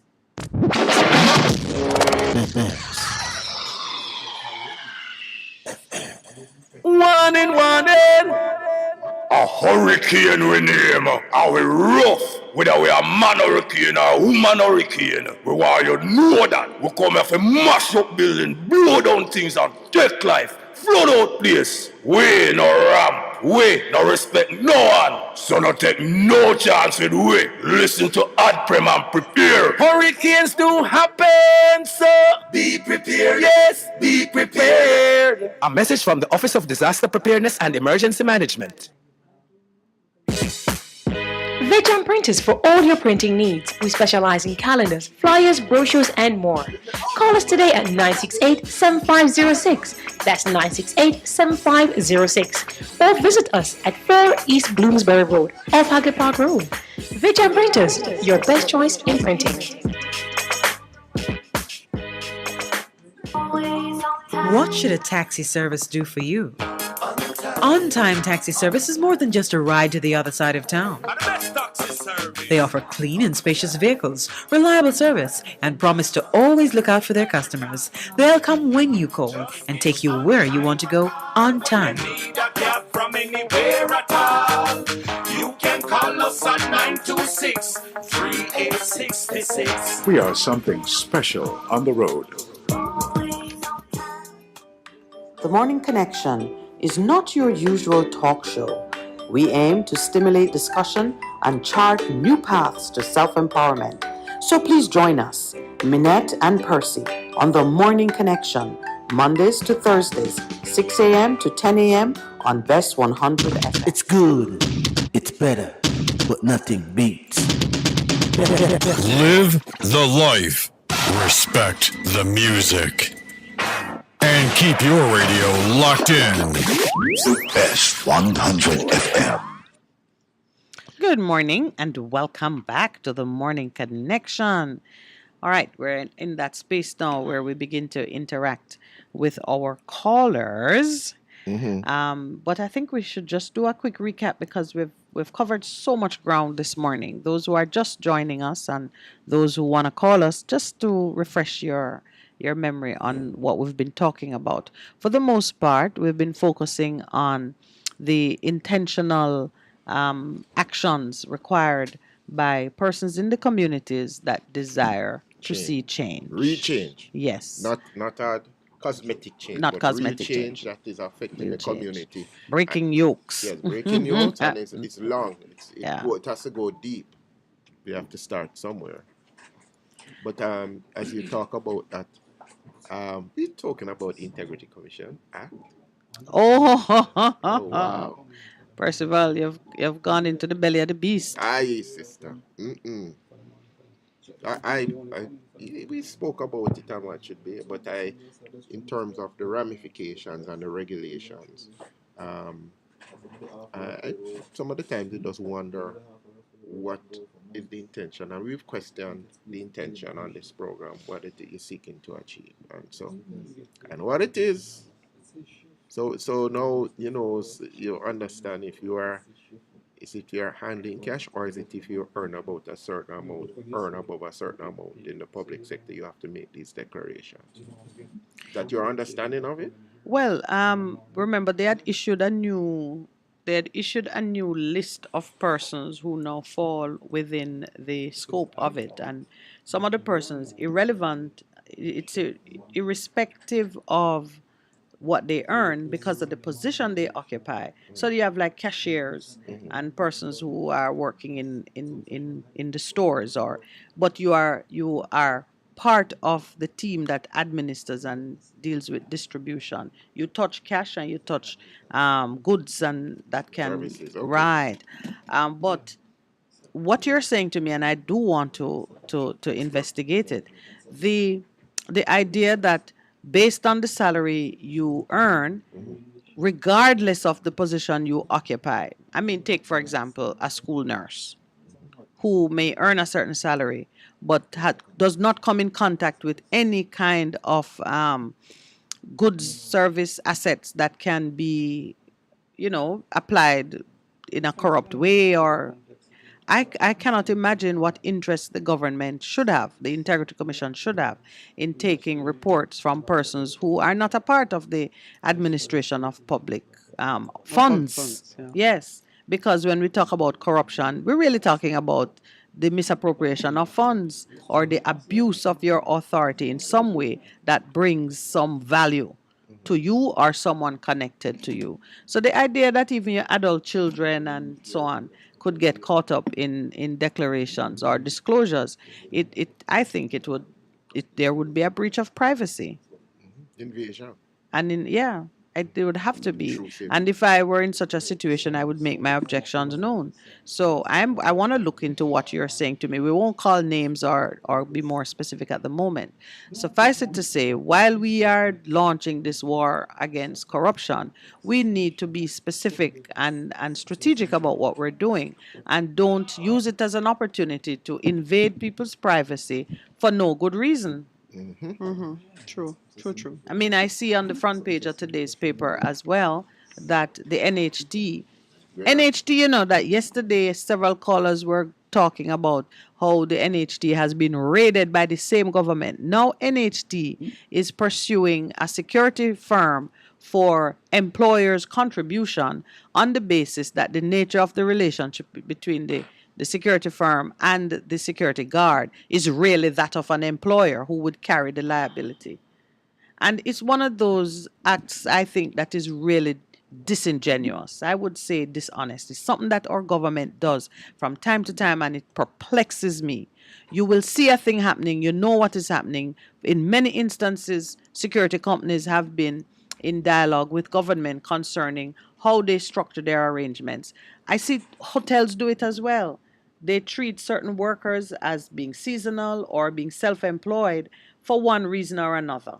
Mostly is to minimize the extent of their liability for these individuals.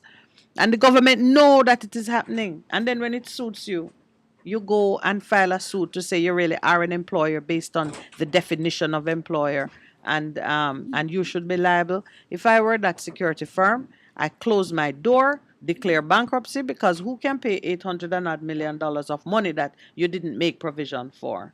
Wow. Or you didn't earn.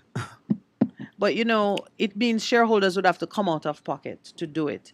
And that is a steep call to pay taxes in a country where security is such an issue. The government itself can't secure the people. So these security firms are doing a service. And they're doing it. I know security guards are not very well paid. And I don't think citizens are paying a lot of money to allow the companies to do much better. Right. So, we have to be so careful. And it goes back down, to my mind, the heart of the situation.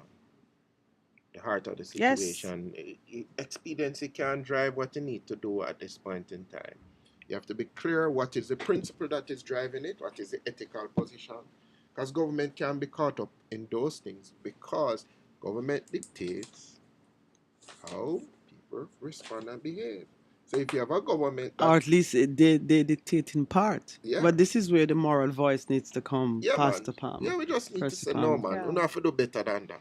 And that's why citizens just don't trust the government. Yeah. That is why when you see them do a thing like that. Yesterday I received a phone call from the tax authorities of Jamaica making a demand or an inquiry about unpaid taxes for my phone company, the business that the government itself shut down. So I said, but this government really have a nerve. You shut down the business, and then you are continuing to run a tax thing. Or so it appears. I asked them to send it to me. But I said, now would be a really good time to, since they're asking for their tax, let me ask for the accounting. Where is the refund of the $7 million that you took for a license that you canceled, and then you put us in court for acting without a license? And then on top of it, rubbing salt in the wound, the tax authorities is calling to inquire about taxes.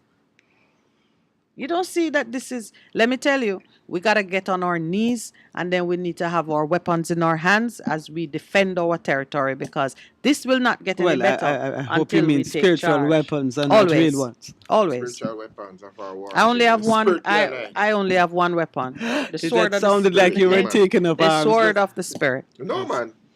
We Christians fight in the spirit, because I tell people all of the time, it is one in the spirit and you mop up in the physical. Of course. But So she we're not knows back that from that. We're not back from I don't have that. to take up arms, because I always I'm have only it. giving, I'm just clarifying Yeah. the terms. All right, we're going to open the lines. I was expecting to get some information to share concerning our activities tomorrow at the SOS Village, and just your before we- neighbor up in Stony Hill. Just before we Open the lines. open the line, I also want to give a big shout out to Glenn Goff. Oh, to Glenn Goff. I oh, received a call yesterday. Somebody asking about me doing a wedding for them. And she said, I know your voice. I said, you know my voice? The first time I talk, you said, no, but you are Pastor Palmer. I hear every morning. So big up to my friends in Glen Goff. It's the second time this has happened. You're So, popular in Glen Goff. but I don't know. We are popular in Glen Goff, because she said every morning, and she know herself, she's listening at home in Glen Goff, and to all of the families that are in Glen Goff, a big shout out to you, and the other communities like Santa and those people listen to us Mhm. every morning.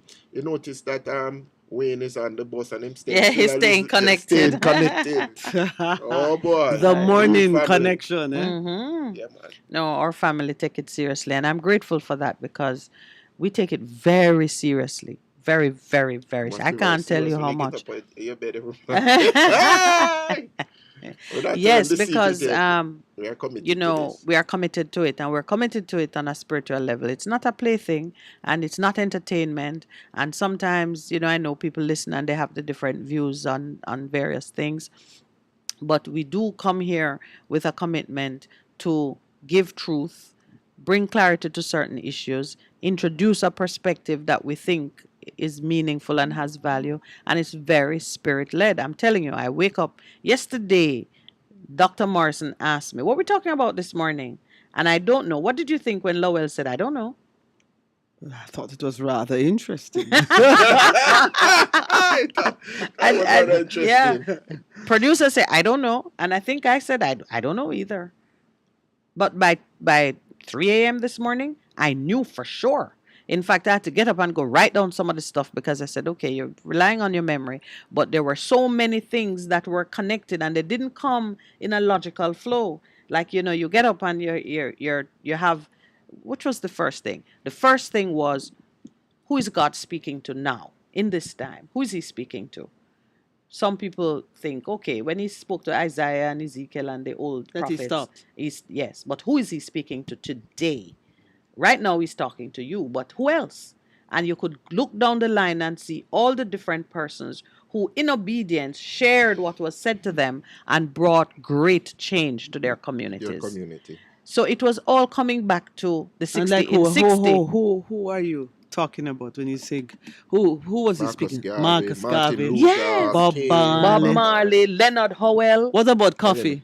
Well, her name didn't come up, but but it's not to say Seems to be a what he- modern day prophetess. Her name didn't come up, but it's not because he's not speaking to her. He's speaking to so many. He is always speaking. It's just a matter of who, in obedience, make a move. And so, we try to encourage persons to make a move. Let's open the lines. We're going to be at SOS Village tomorrow. Young intern is going to have her own mic and her DJ and she's going to spend some time at the SOS Village. We were with them last year, close to Independence, when they were teaching the children how to make authentic Jamaican dishes because, Draws and them things. yeah, because, the SOS see the look Village on your looks face. after the children Blue draws who is- don't have course. their own homes. You know what blue Oh, draws we have a is? caller on the line. Good morning. Welcome to the Morning Connection. Good morning. Good morning. Hello. Good morning. I'm hardly hearing you. What is happening with your call? Morning, Pastor. Ah, good morning. Good morning. Morning, sir. Not hearing me. I'm hearing We're you hearing now. you now. Yes. We're hearing you now. Miss Minette, Yes, sir.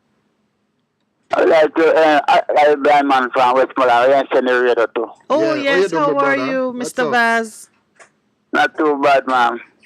Good to hear you. Yes, but I lost, I forgot the number, I forgot the number, and even some to call in the mountain, I forgot the number of the traffic, I'll make up some number, but I don't get it right. All right. So here's what I'm going to do. If that's all you've called for, I'm just going to let the engineer take back the call and I'll give him the number for you. How is that? Yes, ma'am, but I would like to call him too. You have his number, you know. Yes, I have his number. So I'm going to let the engineer just give you the number. I won't give it on air. Okay then, ma'am. Okay then, Miss Minette. All right. Thank And you keep very- listening. Thank you for always remembering us. Yes, I can't forget you, I listen on the radio every day, you know. All right. Well, Thank you very much. I call it about that radar. all right. This is the number for my brother from. Never. Mhm. Good morning. Welcome to the Morning Connection. Good morning, Miss Minette. How are you, sir? You all right? How are you today? Well, I'm not alright, because in the spiritual world I am upset Why? because the people put the prophecy aside. Which prophet they put aside, Branch? Hello? Branch. Yes, sir. You did not putting aside the prophecy. I want to You say can't something. tell me that, man. Listen to me, I say. All right. Listen to me, I say. It's banned by the prophecy. And some of boy have come up Yes. and hear the church people that teach. Say, the year 2000, God a company world. And him a go heaven and you a go hell. And me there now 2022. And she say, women, I say, I know truth. But he's still coming. Hello? But he's still coming. Don't come yet. No, listen what I'm saying. It's the prophecy we have to understand. The man who leave the prophecy aside, he is on the other side of the fence. The prophecy is here to guide us the things that God will do in earth. No. The church man a teacher him a go heaven. When he in the Bible, St. John 3, verse 13, none go to heaven save who come from there. While God said the meek shall inherit the earth. Put the prophecy aside. No, but Branch, a very important thing is about our interpretation and understanding of that. So you are saying, because you are the branch, you are the manifestation in the earth right now of this prophecy. That's what you're saying. Yes, and what you say about it? You have a lot of things to talk about one-on-one, because if that was so, then there's a thing that a lot of people are saying, that they are now Christ all over the world. People are rising up and saying that. Well, what I'm saying, I'm not talking about what people saying. I'm talking about what God said. Yeah, but that's what them going to use the same thing like what you're saying. There are a lot of things that you have to use to check if this is real or true. And so these different prophecies have to line up, line on line, for the manifestation now. So, as you say, I say you continue to speak what you hear God saying to you, and we'll see where it takes us. Because a lot of prophets, it prophesy for a long time, and it's after them gone, it come to pass. Let us see what is happening with that. All right, we have another call online, so we will come hear from you again tomorrow. All right, thank you. I have something to say to you. What is that? Quickly. What you doing? Call me, make I can reason with you. All right, I promise to call your branch. That is what I will do. All right? Okay, sir. I do every time when you're not. I will remind him today for you. I'll remind him. Tell the producer to call him. All right, branch. Yes. Okay, branch. Good. We have to remember to call branch, because pastor with his many duties don't remember. All right. Good morning. Welcome to the Morning Connection. Hello, good morning and welcome. Morning, Neville. I just shared your number with our brethren from Mr. Vaz in Westmoreland. So. Yeah, but I told the blind man to send I told him to send the information to my WhatsApp. Forget your number. And then I'll deal with it for him. But what happened? He forgot your number, and he needed to get your number again. Unless him have a braille phone or something like that, never. He not go see it. He might have to call you. Yeah, as long as he call me. Yes. As long as he call me, he will get served. Morning to your listeners and your precious callers and your guests in the studio. Morning. I have a little bit of breaking news coming out of the Waterhouse area, Olympic Way. Yes. They killed one of the mighty diamonds last night, We commented on it last night. This morning, actually. We saw it, yeah, one of my good friends. Oh, yeah? You knew him personally, Neville? Yeah, personally, man. And I know his daughter personally. Okay. Actually, his two granddaughters. Mm-hmm. They come to me for tuition and GSAT and other matters, Yeah. Very sad. 5 persons get shot and 2 died. Wow. And the rest of them critical in hospital. Mm-hmm. Hey, Pastor. Miss Minette. Hearing you. You see this money thing? In Jamaica? Most people don't understand how money works. You know that money is a cycle, right? Mm-hmm. Yes. Especially minted money, the notes and kind that we have going around in circulation. Mm-hmm. You see the interest rate that they build up in the system, the invisible money. Yes. You don't have enough minted money to go around to pay all of that interest in the system, Yeah. And with the system going digital now, slowly but surely, we see Leaching and NCB and BNS locking down their branches and going digital. Mm-hmm. You're going to have less cash money on the ground. Yes. So that money going to get scarce. If you notice, they fired the principal from Merle Grove. yesterday. Yes. Money missing up on Merle Grove, millions of dollars. Yeah, that had been going on for a while. That's been going on for a period of time, you know. Probably Up over a at year now. Jamaica College there again, more money missing. You see, all of the security companies, the big security companies, that you can think of in your head, all of them having cash flow problem. It's $6 billion the security companies in Jamaica owe the NHT. $6 billion. But that's based on the government making statutory deductions. Yeah, but I'm seeing one of the cases before the revenue court now, and the argument they're making is that they are really employers and ought to make an employer contribution, rejecting the idea that the security guards were independent contractors. Yeah, but they draw out, the law says this, when they draw out your money out, when they draw out the money out of your pay, like NHT, the employee is supposed to contribute. Yeah, but you know, 2%, this case and the employer 3%. Yeah, but I was just mentioning, Neville, that this is one of the areas that cause government and citizen to lose trust, because the government put a regulation in place to say that security companies can make the deduction for these independent contractors, these security guards that they treat as independent contractors, because they saw that individuals were not making the payments on their own. You get your money, you spend it. So when you ask the employer, or you ask the company to do something in order to boost your collections, and then you turn around and ask them to make a contribution as an employer, that's dishonest. I don't even have to mince words with that. And that's a recurring problem we have with our government.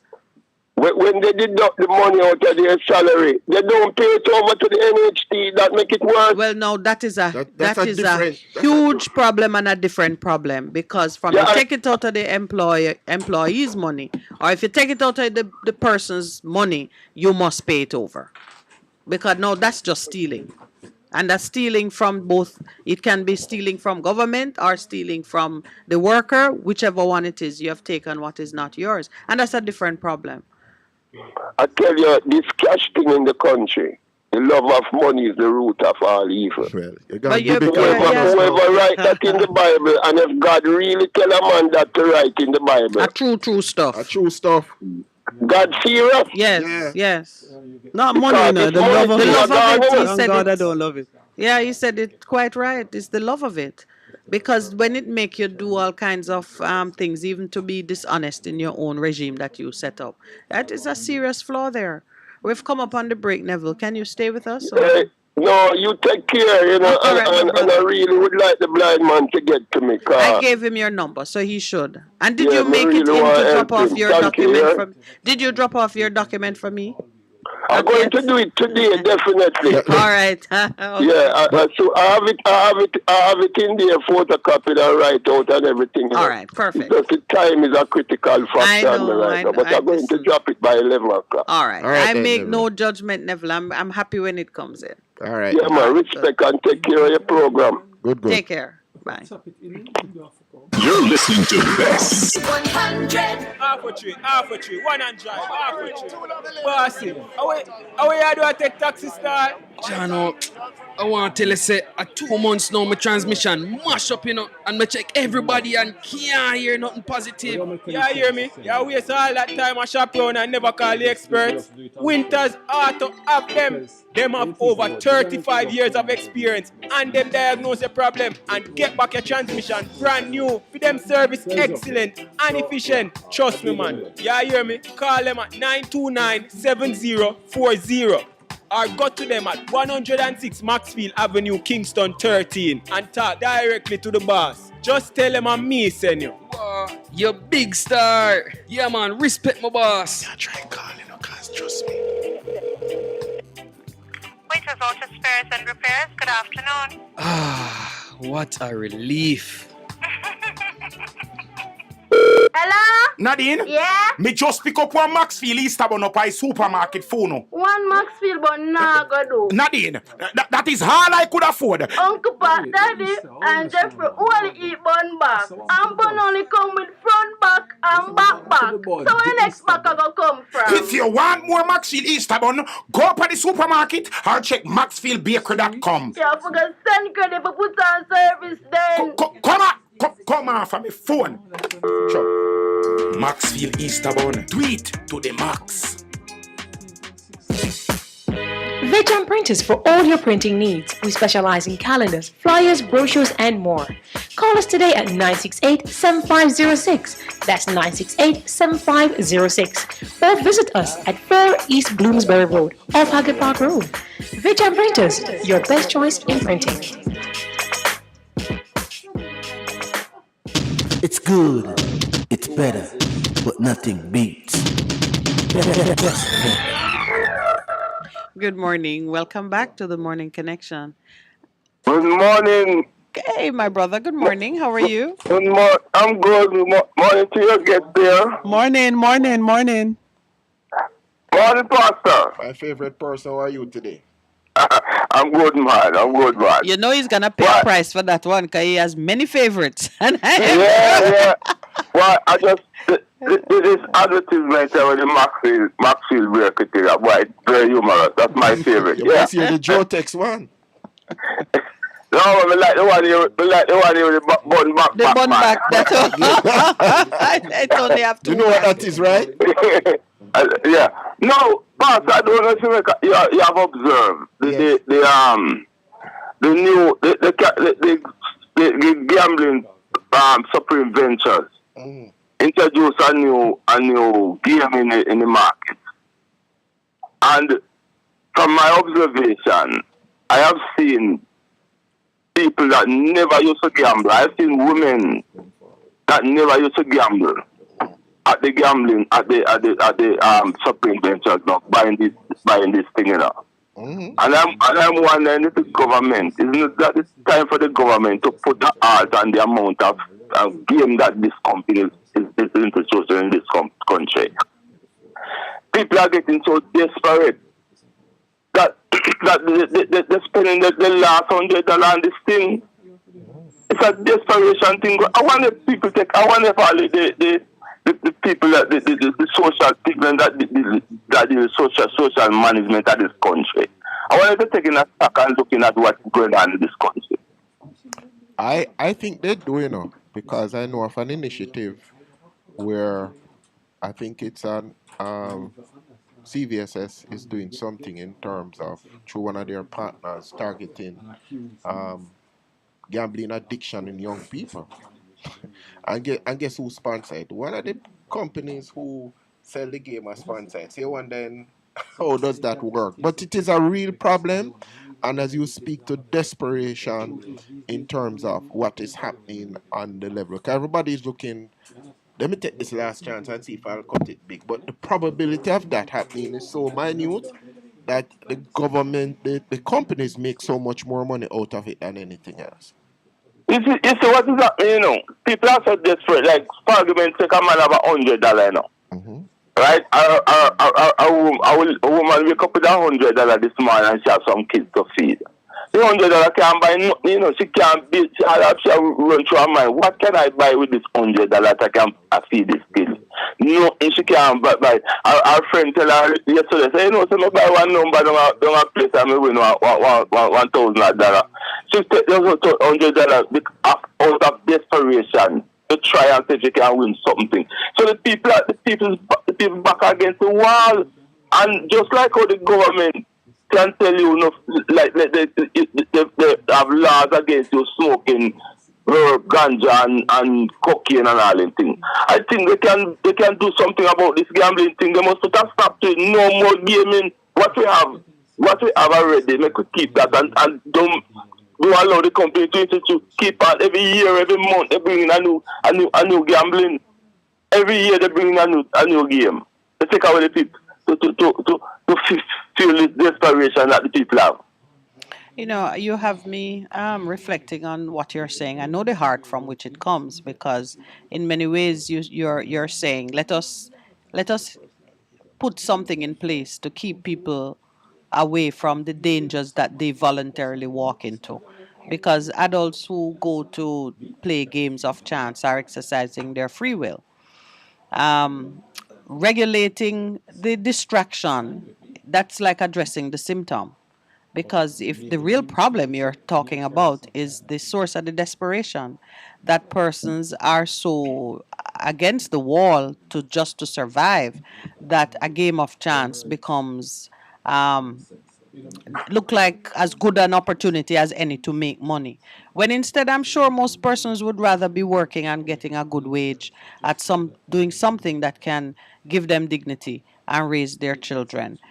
I'm listening to you and I hear what you're saying, but I know that regulating the companies by limiting what kind of games, or if a new game, or are you saying they should only have 10 games at any given time, or whatever it is that you're saying, I don't know that that would be the. In fact, I'm certain that that's not the answer to the problem that draw people into gambling. I fully really understand what you're saying, Yeah. my lady. But listen, we have regulation for people doing things. There are laws against a man go and solicit a prostitute. There are laws against man smoking cocaine. All of those things which are addicted and we deem as not good for the society. So why do we know? Because we use it because of economics and because these companies are making money. And we use the free marketing as they are free to do this and you are free to. When it suit the government to put in laws to prohibit people from doing things, they do it. No, So I don't buy that.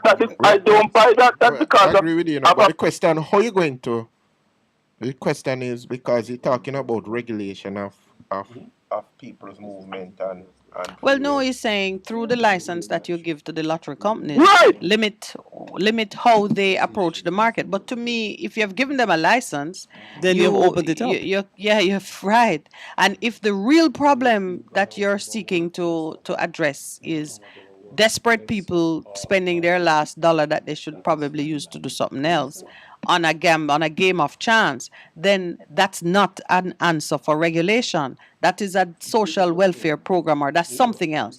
What it sounds to me is like the welfare people should set up their shop right at the door of the gambling salon and see who's going in and with what regularity and plan an intervention. That's what I'm saying. Yeah. What I'm saying. At the same time, we have to work on something that people don't fall into the trap of desperation. But at the same time, we have to address the problem. Right. Because the people, we have to find a way to address the problem. The government is the government that is giving these people the license to operate, you know. And if you have the power to give somebody the license, you have the power to restrict them. Of course, and as you know, they can revoke it too and don't give you So back why the money. so why they don't why they allow they allow the company to exploit people in their desperation? People are desperate, you know. Because they- you think that they're exploiting them because of their desperation, or is it that they prevent a false hope or some kind of hope where people believe that you put on $10 or $20 and you'll make 200? But if you wake up this morning, a lot of us not in that position. If you wake up this morning with $100, yes, and you have some children to feed, and the $100 cannot buy you nothing at all. No, you can't buy a pound of cornmeal and a pound of sugar to feed the children. Yes. And you have $100. Your friend down the road there, your associate tell you, last night we went. Yeah, you gave the scenario already. No need to repeat the scenario. I think we understand. What we're asking you is whether greater regulation is the answer to that problem, because the problem of desperation is a social problem. And why someone is in that condition. Would you feel the same way if she had lots of money and she chose to take $100 and spend it on a game? I don't think you would. You're looking at the individual whose options are so limited that approach is as good an approach as any. She could use the $100 and pay bus fare, go somewhere, go look work. But she choose to spend it at Yeah, in the gaming shop.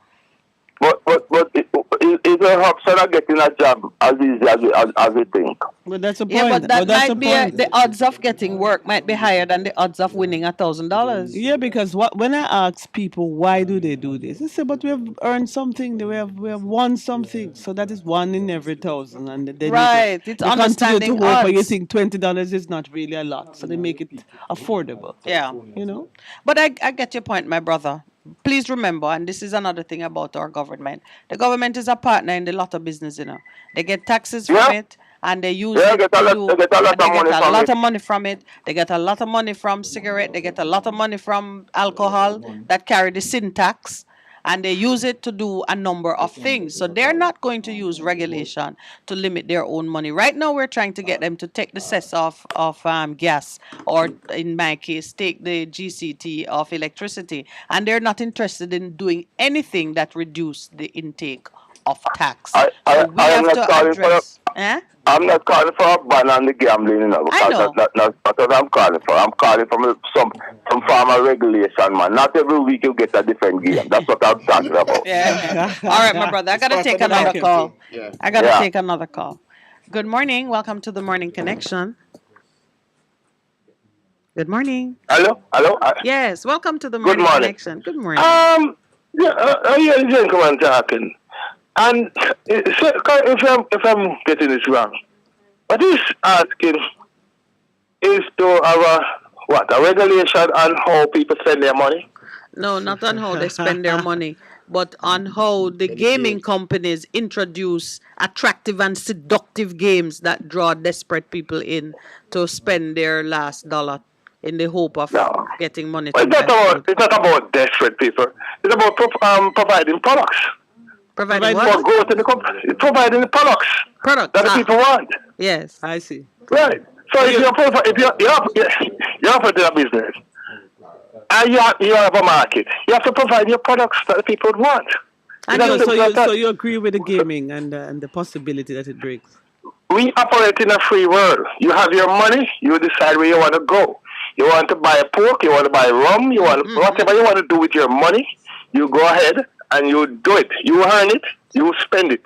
I see. So I don't you know how. don't think it is joining people and letting the money be diverted from, a man might be able to take care of his family, but he's now gambling because he $100 hopes- can't take care of nobody's family, which is the whole point why they go and play a Precisely. game of choice. Precisely.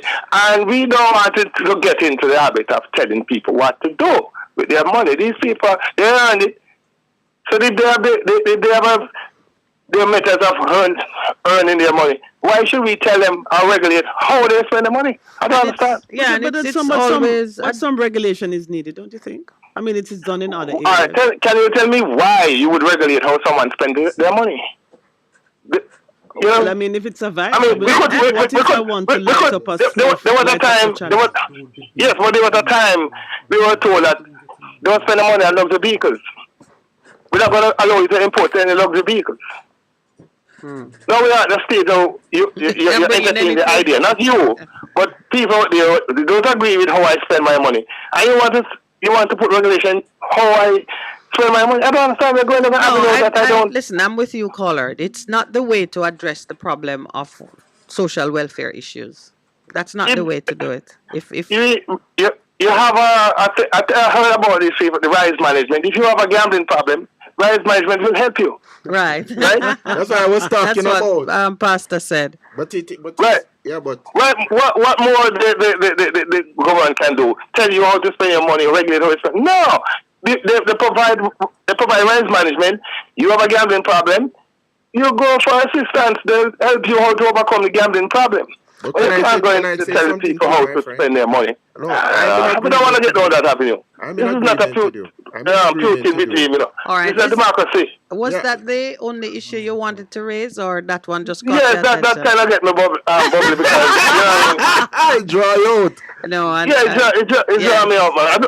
I mean, I don't like to hear people getting into people's personal business like that. Right. We operate in a free world. We're not in China. We have been told what to do. We're not in Russia. Yeah. We're in a democracy. Okay. Yes. Right? All right. Can Thank I you. ask you a quick question? Where are you calling us from, please? Huh? Where I'm calling from? Yeah. What? I'm calling from Montego Bay. Okay. Thank you, sir. Really appreciate that. All right, great. Thank for you. calling. All right. Great. Good morning. Welcome to the Morning Connection. Yes, good morning. Good morning, Miss Minute. Blessed good morning. And to the early panel, everyone. Righteousness. Yes, So, morning. Yes, righteousness. Yes, Not Pastor, complaining bless about us, everyone. Rastafari this morning, though. No, I'm not talking about Rastafari. I call yesterday, I call Miss Minute yesterday, because my mother near winter now, so my mother You was know, HC person didn't even allow me to greet you as a family member. Him start harass you. I want blood. Same blood. Oh, you mean, man? I'm a brother, this Yes. you know. All right. I'm a family man. I'm a family. I'm a one blood. Because me will tell my sister, I'm tell her about, you know. I have a feeling, So, look, and I've Miss been Minute, talking but about one you correct too. So go something. on. Yes. One correct something during the time. Go ahead. Remember my mother, she lived St. Thomas when she was 6 years old as a little child because her mother did not go overseas. So, and have to live with an ex-family member in Scott Park. Yes. You know? Okay. So, right. Yeah, That's how so you got that's to. a 6-year-old now. She'll leave from St. Thomas, you know. Okay. Landuit, because we have family at Landuit with them. And Bull Beer. Yeah, Landuit. The producer So, said, I must keep my family business off the air. So what you talk about this morning, righteousness? So, no, somebody did call, and I tell her a different thing. And I tell her, say, is me. I born in Manchester. No, So that's man, what to call it. listen to me. It's not St. Righteousness, you started that thing yesterday because I found two other persons called.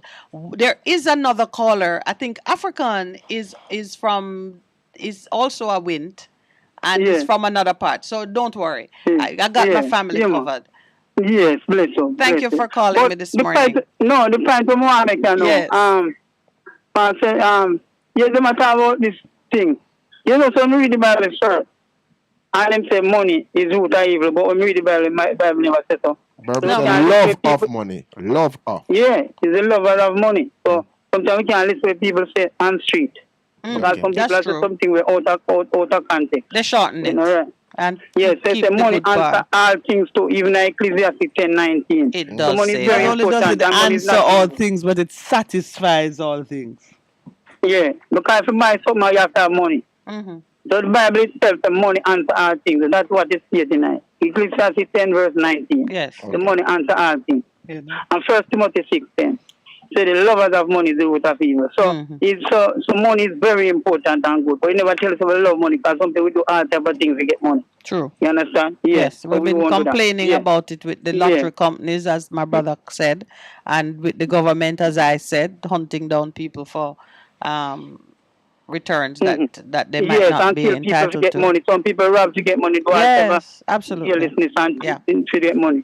But Pastor, the man when you branch, if you give, I beg you, try and give him a little more time sometime, you know. Even me too, at you. Because I realize when some people come with some of that topic, you talk to them long, Pastor. When them come down talk about God also, it's like you just reject them quick time. No, man, you can't say that. No, my blood, my blood brother, you can't. I call branch today. Pastor and branch need to you know. speak off air. I admire it. Me observe it. I'm observing. Me have a discern speak and thing. But righteousness said you're not love. Then say if you stand up for righteousness. That's why blessed are they that persecuted for righteousness. People have come at you in many different ways. All right, you know? righteousness. So, yeah, Thank man. you Bless. for that, Yeah, my love brother. always. Take And it. I love to promote. All right. Bless. Righteousness. Yeah, man. Good morning. Welcome to the Morning Connection. Blessed assurance, Jesus is mine. What do you mean I would this? I got a secondary, and I got Barak school, brother. He said, this man, I got to come up there, I got to come up one early morning and come take you out of school there.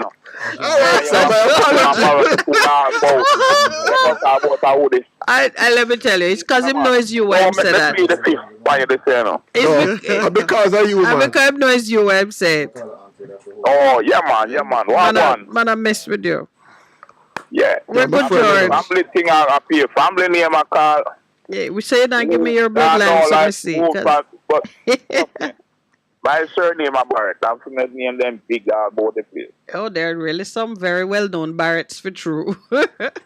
Me say, man, me find out if my father come from down St. Elizabeth, and my grandmother come from a place named But I was doing some research. I'm trying to say there was a mass migration of people from St. Elizabeth moving towards St. Catherine. Okay. Yes, I found out a lot. Because even my grandmother, I didn't know she reached up in St. Catherine here, in Spanish Town. It could be because of the pull of industry, Because remember, it could have been the pull of industry. To find work. To find That's work. what you mean? Yeah. That pretty works. Yeah, man. Because remember, you used to have the sugar industry, you had the steel factory and other businesses. You had the Twickenham Park complex where a lot of jobs are there. So they do, it was what was happening. Those places have gone now, but it what was the reality. Because when you drive past where the Jamaica Police Academy, there was a big industrial complex. There were a whole heap of companies that have since died, and then Bernard Lodge has closed down and so on. So it could be that pull a lot of people into St. Catherine. Yeah. But when you look at the trends in migration, you see that people move because they have exhausted the benefits in one area and they get drawn to another area that can support them. So they are looking for work or food or escaping a natural disaster. So that's like a common theme when you look through history and how people move from one community to another. When you exhaust the fertility of the soil in one area, you move to another town, and continues to be so. People move from country to town. People move from country to Kingston seeking jobs and different opportunities. And then when the police introduce a state of emergency or a zozo, they move back to the country. I shouldn't laugh because it's wreaking havoc in some across communities. our nation. Yeah. Yeah, man, because trust me, because in this other situation, when I went into it and they saw my family, I said, I get to understand there's no black person in Jamaica coming from a straight black race. You mean we're all mongrels? All mixed up? Yeah, man, they are some mixed up because me see Indian in my family, me see half white and look at my complexion. Of course. Well, it's been a while since we've been mixing up, right? So, as I said before, when you exhaust the fertility in one area, the producer thinks that's funny. So does George. Yeah, when you run out of women in one tribe, you start to visit the other tribe. Of course, that is how you get mixed marriages and out of many one people. Thanks, George. I have another caller on the line. I make sure Pastor is more respectful the next time you call. George, you're going to have to come visit me now. I tell you where you're going to find me. Because I'm trying to figure out how to include your interview during the celebration of Rastafarian Month, which starts in April. And I would love to. I want to organize something that looks a little bit like a craft fair or a artisanal fair, where people who make things from the community, we can showcase some of what's coming out of the community. It's a work in progress, so I'll keep you posted on that. But it's you going to look for me next time. All right. All right, okay. Cool. All right. All right, George. Me, I still your friend, right? All right, Parashino. All right. All right.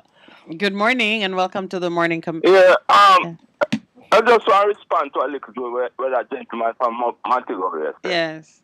Because according to him, if you have a product and the people who want the product, you're supposed to can sell the product here in a free market. So a lady now, or a woman, as a prostitute, she's supposed to can willingly sell her body because it's her body and people have the money to buy what they want to buy from her. Well, let me tell you, sir, her body is not a product. We have spent many years trying to educate mankind on that subject.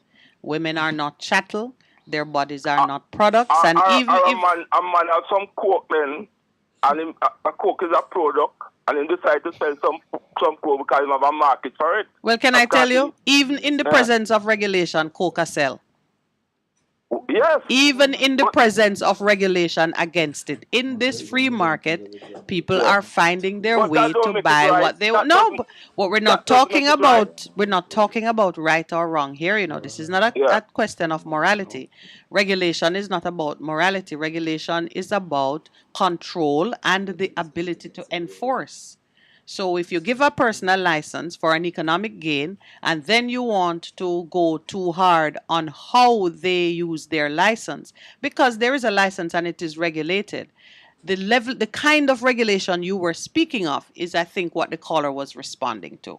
Because how do you tell a company you can have X number of games but not this one or that one, or you have to have a capability to enforce some of these things. And what you were, or maybe you're saying you can sell to somebody who has this income level, but not to somebody who has. You can put a cap, man. You can put a cap.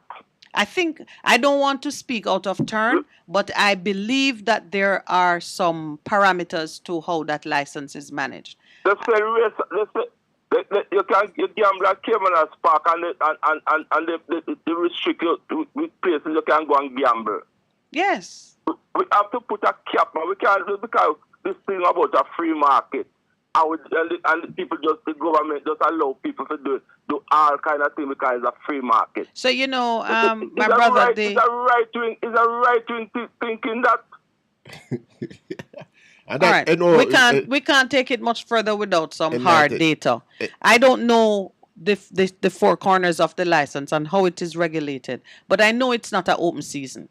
Yeah. But what I can't assist you with is where your concern meets or intersects with the scheme of regulation. Maybe we can get someone from the Betting, Gaming and Lotteries Commission to speak to us on how they seek to ensure, because it was always an issue, Remember, Jamaica didn't always have lottery companies, and the churches had mounted a very strong lobby against drawing people into spending their money on these games of chances, which can be wasteful and can be addictive. The licenses were not given lightly. A lot of protest surrounded the issue of the license. So I know there's a scheme of regulation. Before I go, you say? Yes. In case anybody's wondering, I buy the lotto. I buy cash pot. How much time you win? Tell me. Let me see if it's a good investment for me. I win sometime and I lose sometime. I lose more than most time more than I win. But what I'm saying, why I bring up this argument, is the desperation that I see on the road, Yes, it's a different issue. Yeah, and that one I'm with you. The solution to that is what we need to spend time on, because even when we solve that, people still going. Yeah, we know. Spend their money on games of chance. I don't have a problem with a man. I do this a game of chance. I have a couple $100 and I say I'm going to buy something. It's not a desperation. But you can afford to. You can afford to. Right. So we hear you. Thank you very much for that clarification. All right, my brother. Yeah, Thanks very much. Good morning. Welcome to the Morning Connection. Oh, sorry. Let's go on our break. You're listening to Best 100. One in. A hurricane we name. Are we rough? Whether we are man hurricane or woman hurricane. We want you know that. We come here to mash up building, blow down things and take life. Flood out place. We no ramp. We no respect no one. So no take no chance with we. Listen to Adprem and prepare. Hurricanes do happen, so be prepared. Yes, be prepared. A message from the Office of Disaster Preparedness and Emergency Management. What should a taxi service do for you? On-time taxi service is more than just a ride to the other side of town. They offer clean and spacious vehicles, reliable service, and promise to always look out for their customers. They'll come when you call and take you where you want to go on time. From anywhere at all, you can call us at 926-3866. We are something special on the road. The Morning Connection is not your usual talk show. We aim to stimulate discussion and chart new paths to self-empowerment. So please join us, Minette and Percy, on The Morning Connection, Mondays to Thursdays, 6 a.m. to 10 a.m. on Best 100 FM. It's good. It's better. But nothing beats. Welcome back to those listeners who are online and those who are out in real life. This issue that Enlightened Self-Interest has raised, I remember early in our discussions, that's why we gave him the name Enlightened Self-Interest. What is the moral underpinnings of the decision making that you do every day? And so remember what happened with horse racing, and they were pushing Sunday to the racing. sunset, and and the church objected to it from an understanding. Personally, for me, this is my personal feeling in regards to it. You make your decision based on your moral beliefs, and So who's the you in this construct? The purchaser of the game? the purchaser, Okay. the purchaser. I'm talking about that. And so I often say you're looking at the symptoms, but you're not looking at the root cause of what is causing that. Mhm. And so as we've shifted it, he spoke to the fact of the $100 and woman in desperation. As a society, we have to provide for those people because we know who they are, so that she don't use her last dollar to do something like that. It's like we often say women spend their money and go to dance and outfit, and the child is at home, there's no food. So we have to do something in terms of Who says that? yeah. The truth is that Good morning. Welcome to the Morning Connection. Educating the people. Hello, Miss Minute. Good morning. Good morning. How are you? Morning. Not bad at all. Good morning, Pastor, and to the guests.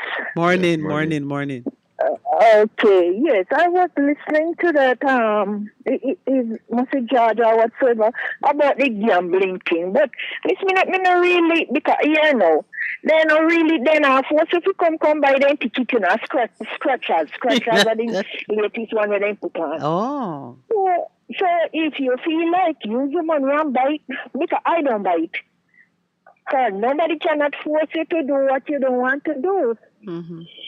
So I wouldn't make that be no problem to me with them and then gambling, Yes, and that's we are of like mind that, as Pastor was saying, it's the person who's making the decision to go and buy that you have to examine their consciousness.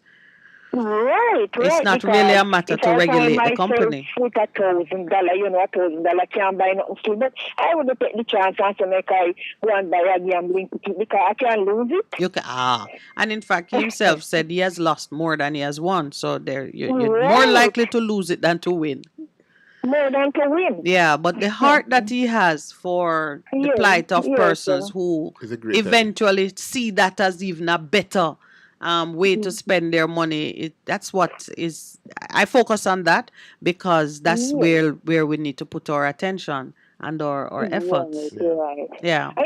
First time I usually buy the cash, but when you usually play it like 2 times a day and so, I usually do that the day because what I said into myself, I know that God doesn't like gambler because he don't gamble, but what I'm saying, before I become a prostitute, use my body to make a money, I would prefer buy a cash ticket, Yes, that is true. So have you won when you played it? I'm not going to live off of my body. I prefer buy a cash pot. No, your body is a Because I temple. usually buy it and win every day, but since I play it so often, now I cool out.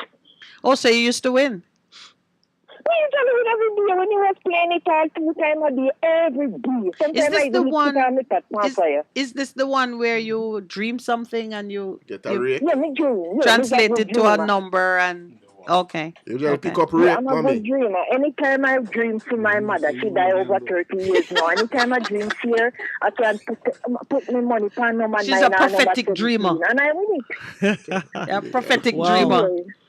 Yes, ma'am. Yes. All right, I thank you cool very out now much. Because I play too often. Oh, so become addicted now.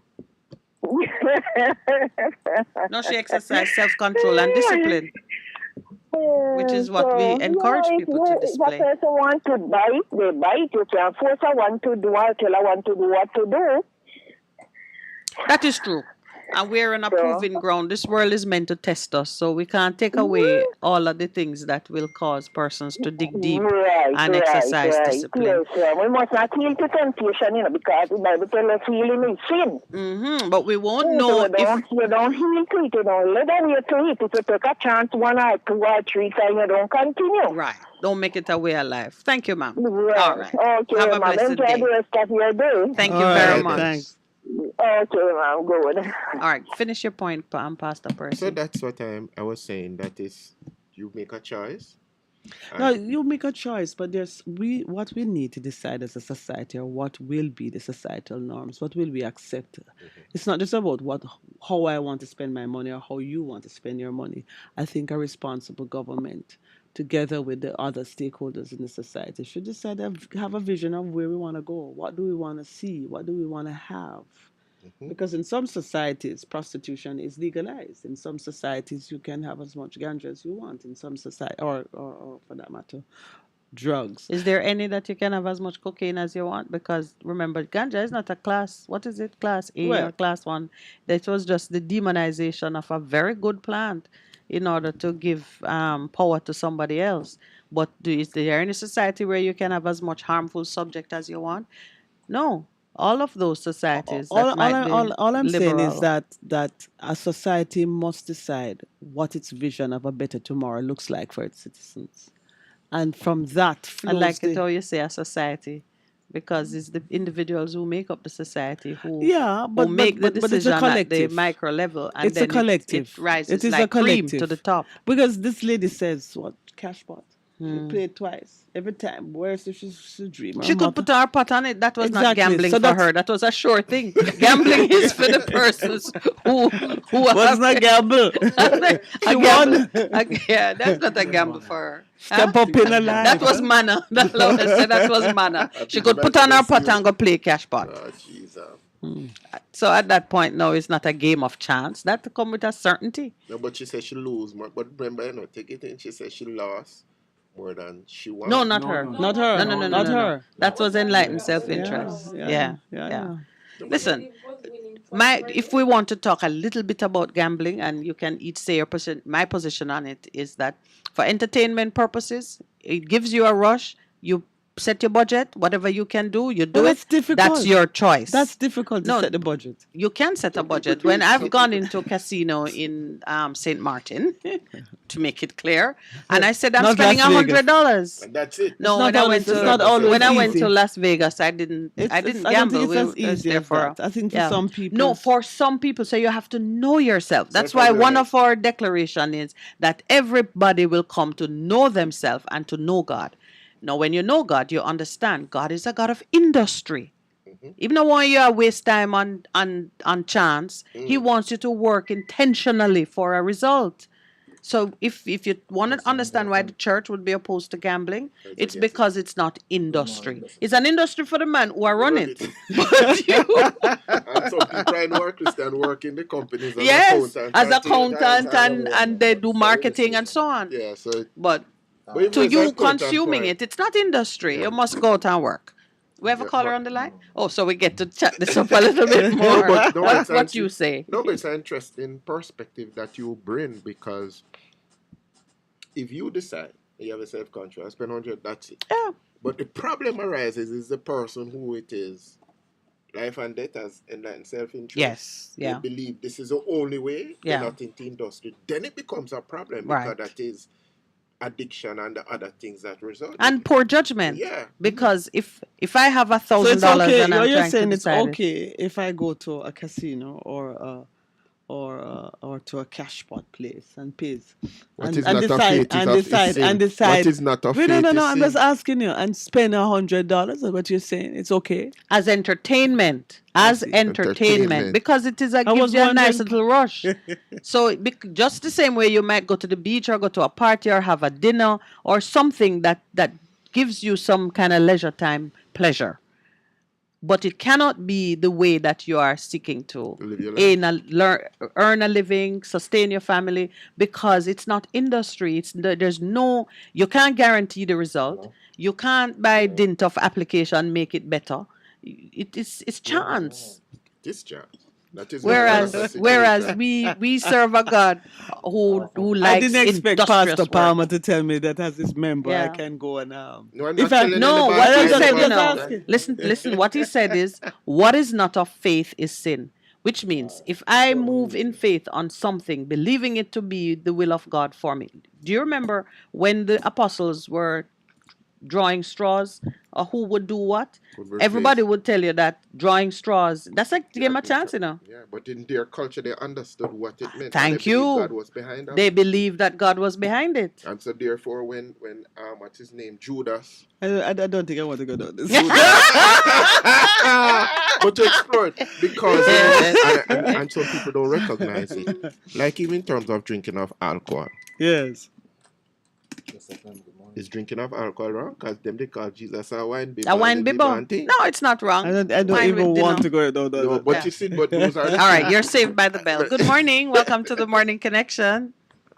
Yeah, good morning, Mr. Lawrence. Good morning, my brother. Oh, the line so it sounds very low. You're talking to your mic. Good morning. He's always soft spoken.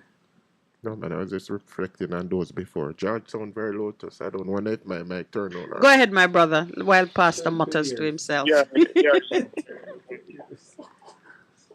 We're It's listening. not George. It's no, not not George. George, no, but a previous caller sounded very low to me. Yeah. Oh, maybe I treat you now. You're my good, you know. Okay, all right. Okay. What is it about? Gambling. No, that was about a gambling. That was an aside. that was a side run. Yeah, but Okay. what we're talking about coming to ourselves, because we're focusing on the 1660 in terms of how important it is for communities to take ownership and responsibility and know that where they are now is not, if the community is in decay, that is not God's will for the community. We have to go back to the place where there is true flourishing and prosperity in the community, because that is God's will for communities, for people to thrive together and to live good together. That's what we're summarizing it. Yeah. Sometimes in the position where I'm in, you know, Yes. Explain. I'm going to have to take a chance. You talk about gambling.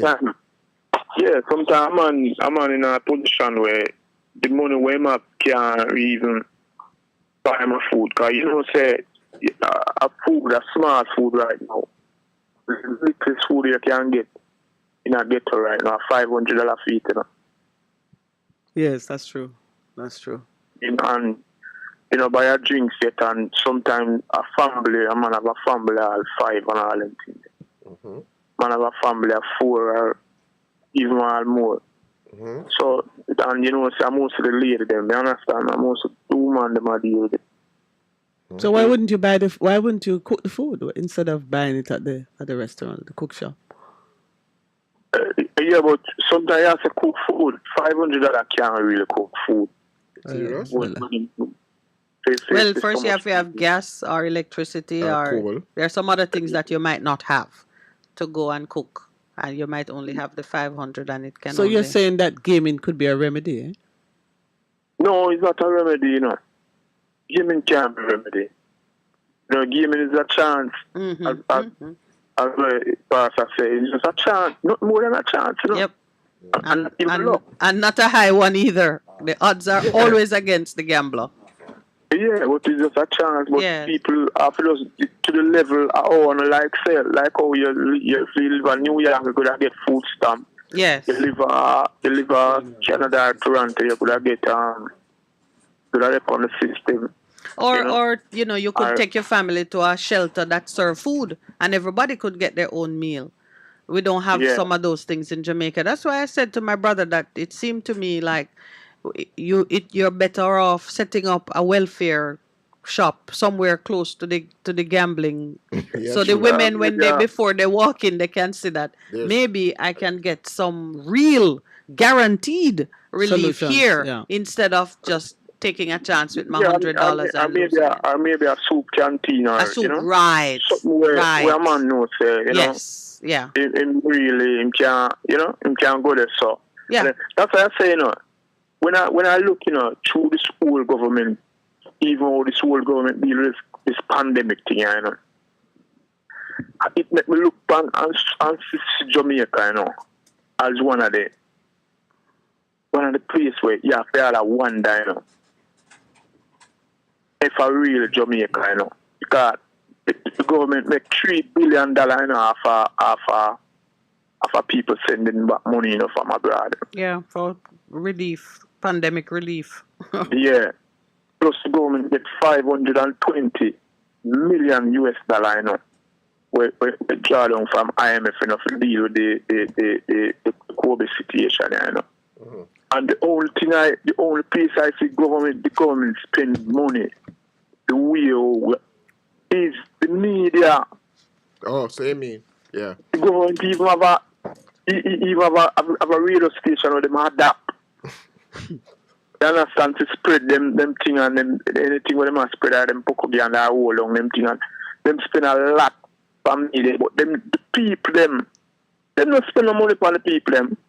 Right. So you understand? So Raspal, what I hear you saying as we are talking about the gambling situation, it sounds like another thing. It for us, I'm talking the church, it provides opportunity for us to minister and to meet the needs of people within community, because it sounds novel though, you know, but if you set up a food bank right beside where the gambling place is that the church operates and the people go in with their last 100, you say, here's a package of food instead of doing that.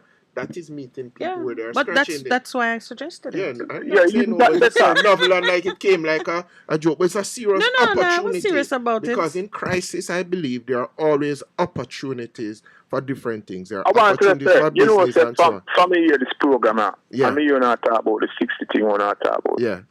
It's the best move me here when I talk about. Because can you imagine a man desperate, somebody desperate, they don't have none, and them have a $500, find a $500, $300. When them look, long cash pot, them can say, I want to catch a cash pot, I can reach them, I want to reach. But if them did have, some of them could have go. You understand? And really spend the money there where them can get some cheap things and some things that them know. It's a good, hey, let me tell you something. If some people ever tell you, you know, war reach them and war go on with them, you know. Raspal, I know. Right. Because I see it every day. Because we have and I tell people all the time, we have moved our benevolence program. Usually do 100 packages. It must up to 500 and more per week. And people come and we try to meet with them. It's not much, but guess what? It is meeting a gap for people because the starvation out there in a lot of instances are real. It's not an imagined thing. And as somebody was saying to me, have you ever been hungry before and can't food? It is a real thing because I've experienced it and you can't do anything. You know why? All right. You know why? You know why you don't see more people and so much people on the street. The people them see all with name the YCA man there, go out there, and them jail them, you know, and them see people are sent for people and all them thing there. Like anytime anybody say anything about the government or anybody, them jail them, you know. So people know say I'm more money them have to spend if them go out there. And so people don't really want to go out there. Yeah. People want to go out there, but they don't want to go out there. But you know, my preference though, the activism should take a different form because going out on the street, you make a noise for a spell and the people maybe, as you say, put water on you and then, you know, you go home and you forget that there are deeper things and more things that you can do to have a longer lasting impact.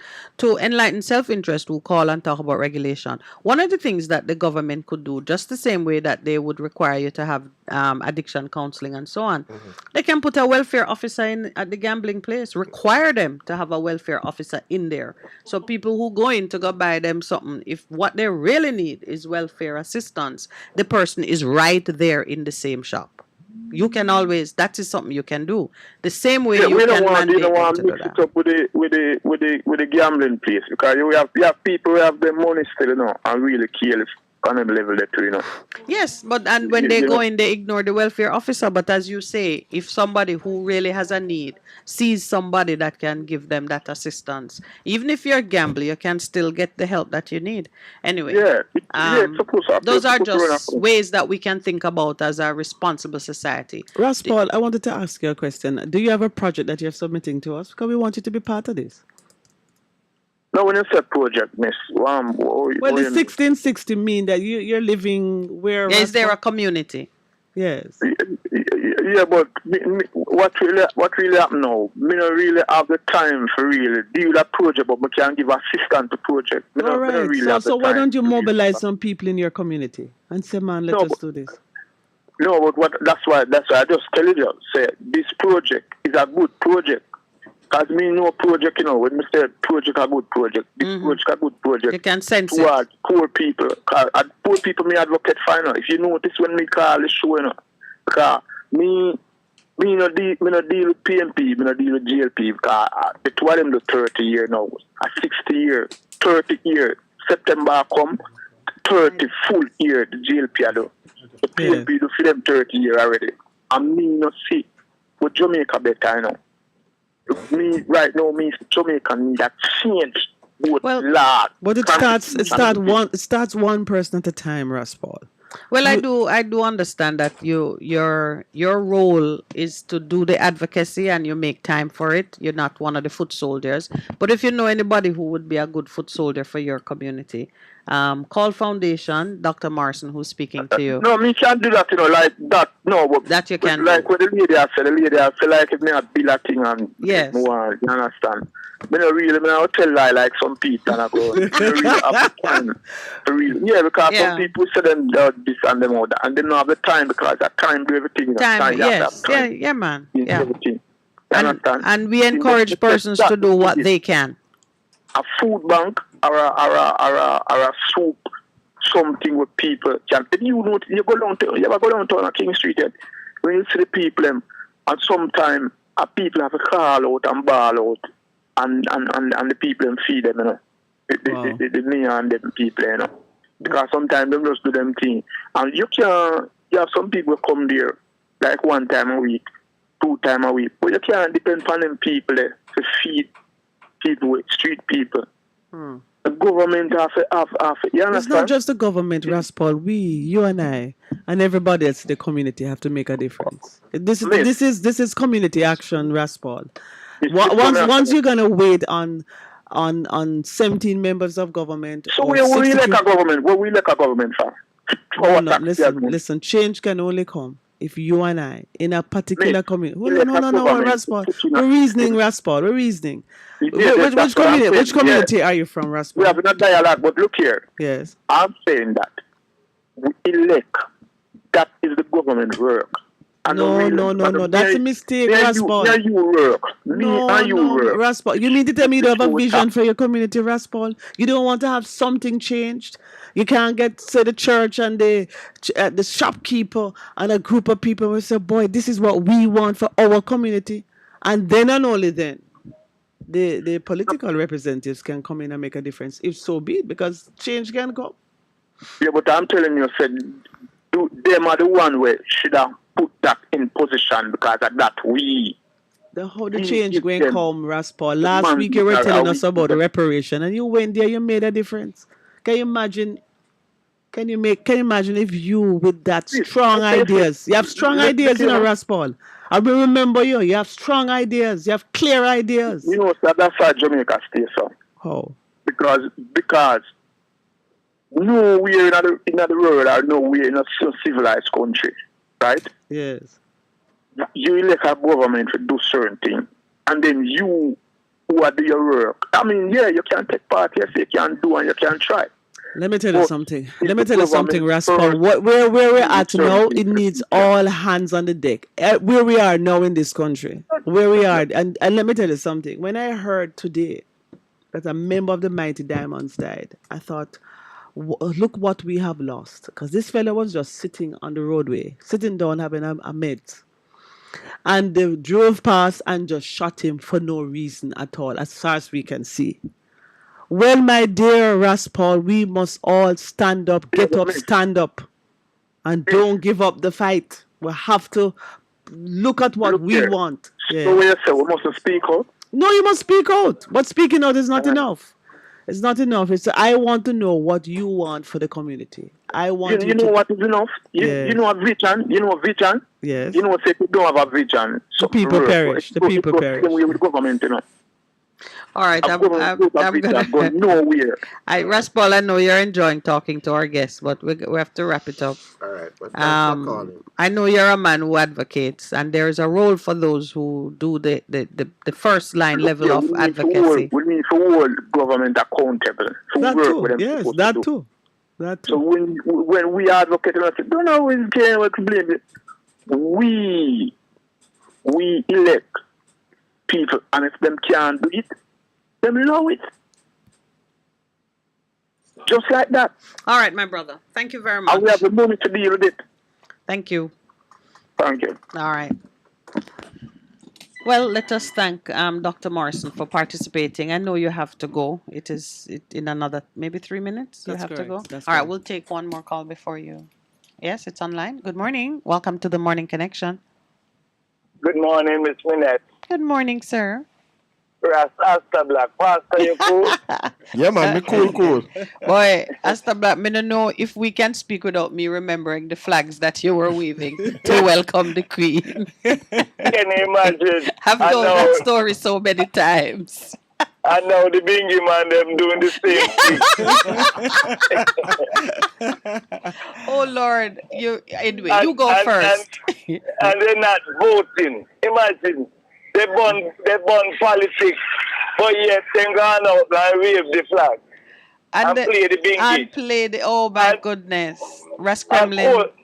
And quote the move at the same time. I go up and say, all right, Rasta government and Rasta come start up a Marcus Garvey thing. And disgrace Marcus Garvey name again.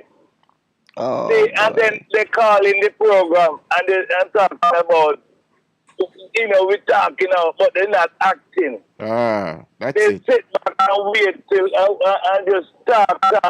Okay, now rubbish. And sometimes I'm embarrassed to hear the Rasta man them they talk on your radio. It's like it's not like they don't have any sense.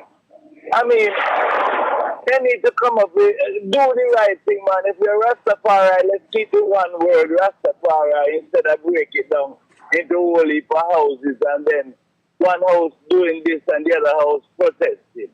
And they act as if it's just welcoming the Queen. Yeah. All right. Yesterday, you give me your perspective on this because we didn't get to go into it much. Ras Kremlin called and he said the drum is the voice of the Rasta community. To see the visitors beating the drums. And he left me with that image in my mind of a sacred thing being despoiled by persons who don't understand it and who shouldn't be touching it. What is your perspective on that? Because you seem to be saying something in a similar vein. I think Ras Kremlin, I don't know I should call him Ras, but he need to cool out.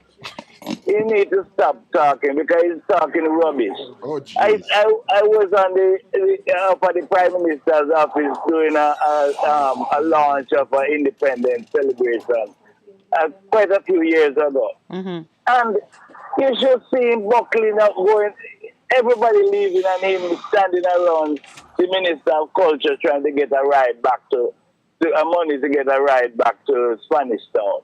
I have to look at that. I walk away, man. I move far away so they don't think I'm part of that. Because I have my little starlet and I'm going back to Trelawney. So No, you should have given the brother a ride.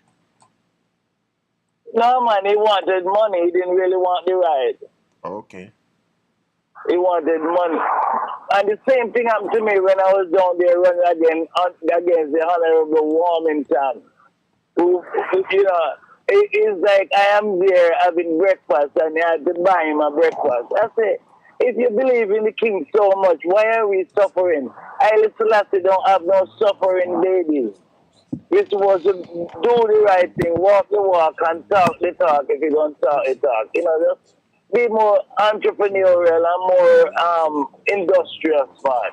It's like Rastafari, we need to, if we believe so much in the king, no Rastafari should suffer. all of us should reach. We have the talent, we have everything. And he's Black. there running against me and I'm buying breakfast. All right, can you? We need to pull out, man. Maybe, All right, yeah. then. Can you stay with me for a minute? I have to take the 9:30 break. All right, cool. All right, I appreciate it. You're listening to Best 100. Veg Printers for all your printing needs. We specialize in calendars, flyers, brochures, and more. Call us today at 968-7506. That's 968-7506. Or visit us at 4 East Bloomsbury Road, off Hagley Park Road. Veg Printers, your best choice in printing.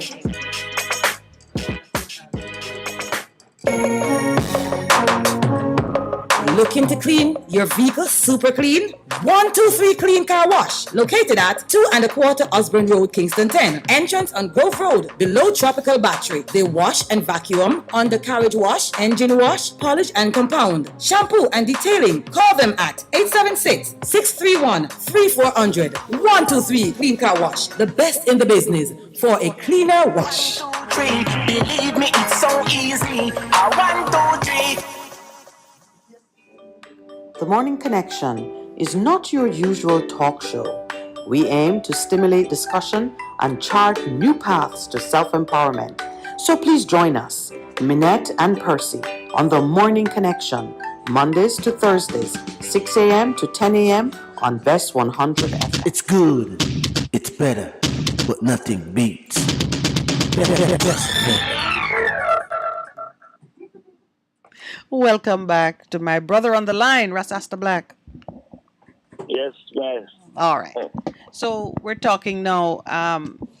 Talking about empowerment of the Rastafarian community Yes, and because taking that's the economic strength that they have to work. That's what you're talking about, right, Rastas? Yes, sir. Yes, Rev. Yeah. All right. But I'm going to ask to do something for us. On this program, different views come to the fore, and we do not, as I tell my young people, so that man is stupid and foolful. We don't refrain from the name calling. All right? You can do that for us? It's true, yeah, man. All right, just man. because you brought up the name, I didn't bring up the name, No, but it's all right. It's all right. Just I say. Yeah, So I about didn't staying bring up the positive. Well, the name carries a lot of positive weight in this house. So I thought it was the same in your house, but it does not have to be. Of course, but since you brought up the name, Yes. I just told you my feelings. Yeah, but about you that. know, I like what you're saying about the children of the king. Children of the king are all princes and well, princesses. Yes, yes. we are royalty, and therefore, though we might struggle in some form or other that manifest in the physical, we still keep our heritage. And so there are all kind of ways that it's described. You might be severely pressed, but you're not overwhelmed to the point of despair or destruction. So you might see a brother who is strapped for cash occasionally. And depending on what is the motivation that the person has, because you know what I've learned, my brother, there are times when it is my asking you to do a thing that either reveals your humanity or your lack of it. And we have to be always mindful that everybody's on a journey together, and the test is not just for me, the test is also for you. I feel like asking you something a little bit more about you, but I let you speak and tell me what you want to share with us this morning. No, I prefer you asking me. Well, I kind of like the fact that despite your being part of a community that seeks to bring about change in a more spiritual way, you put yourself in the marketplace and you have always set yourself out as a contender for political power. Not many spiritual people, walk in that space, but that seems to be something that counts where you are. And I just wonder at the motivation, how you manage to bring that unity between the spiritual and the political. I lived in Chicago for 27 years. When I got to Chicago working for American Airlines, there was no reggae music in the area where I was. There was one one club, Asian club, play reggae music on a Friday night. You even remember one night. One night. And I went there several nights because I needed. I couldn't believe. I see people who, schoolmates from Cornwall College there. I said, man, I didn't know where you were in the world that time. We didn't have WhatsApp and those kind of things. Facebook. And I finally find back my schoolmate. And I said it was so cool to be able to have a assembly place where you can hear reggae music and talk patois. Mm-hmm. And I tell you, man, it's like then working at American Airlines, I brethren said, come, let's go play some pool. And we went to this club, and the club had disco. It was in the disco era. Beautiful sound system. The guy would run up and put on one long LP, and he played till it's done, and then go up and I asked the owner, let me play some reggae music on a Wednesday night because it seemed like a slow night. And the Wednesday night become the biggest. The Saturday night. Mm-hmm. People was lining around the block to come in this little club to hear reggae music. I then went to New York and I brought over Denroy Morgan Heritage Band to come and play live reggae music. He spent a whole month and we built reggae music in Chicago. I was even given the honor of Pioneer Reggae Promoter of Chicago by Marty's Interculture Awards business. He did it at Sheraton a couple of times. Yes. And, you know, I outgrew Chicago. After at college, I played reggae music for 17 years at Northwestern University every Sunday afternoon. And I say, all right, I come home, I interview Ziggy when they were just the melody makers and grew right up to all of these. I brought culture, Josephine and culture. The first time I get a visa in their passport, it was Asta Black who agitated, got them to come to Chicago to play at University of Illinois and another club called the Phoenix. And I tell you, reggae music grew to the point where we have every night in Chicago reggae music. People who come back, the travel agency, people come back and say, Asta, we hear more reggae in Chicago than we hear in Jamaica. The only place you could hear reggae in Jamaica was on Negril Beach because a lot of hippies was going there and they love reggae. And it's like, they go to hotels. Even right now, I hear the Prime Minister, he go to hotel and hear them playing Afrobeat instead of reggae. So let me ask you this. Prior, 1 second. Let me finish. I wrote to the Bob Marley Foundation to let me develop a school in Bob's name. I got permission from Sister Rita Marley. I came home. 200 acres of land on the north coast in Scarlet or Flamingo Beach. And we pay a lawyer $60,000 US to deal with the probate of the property. No lien, no tax due, nothing at all. And it took the lawyer 7.5 years to reach a point. Chief Justice Wolf went and checked it out and said, no, Asta, all I need to pay is stamp duty out of that money.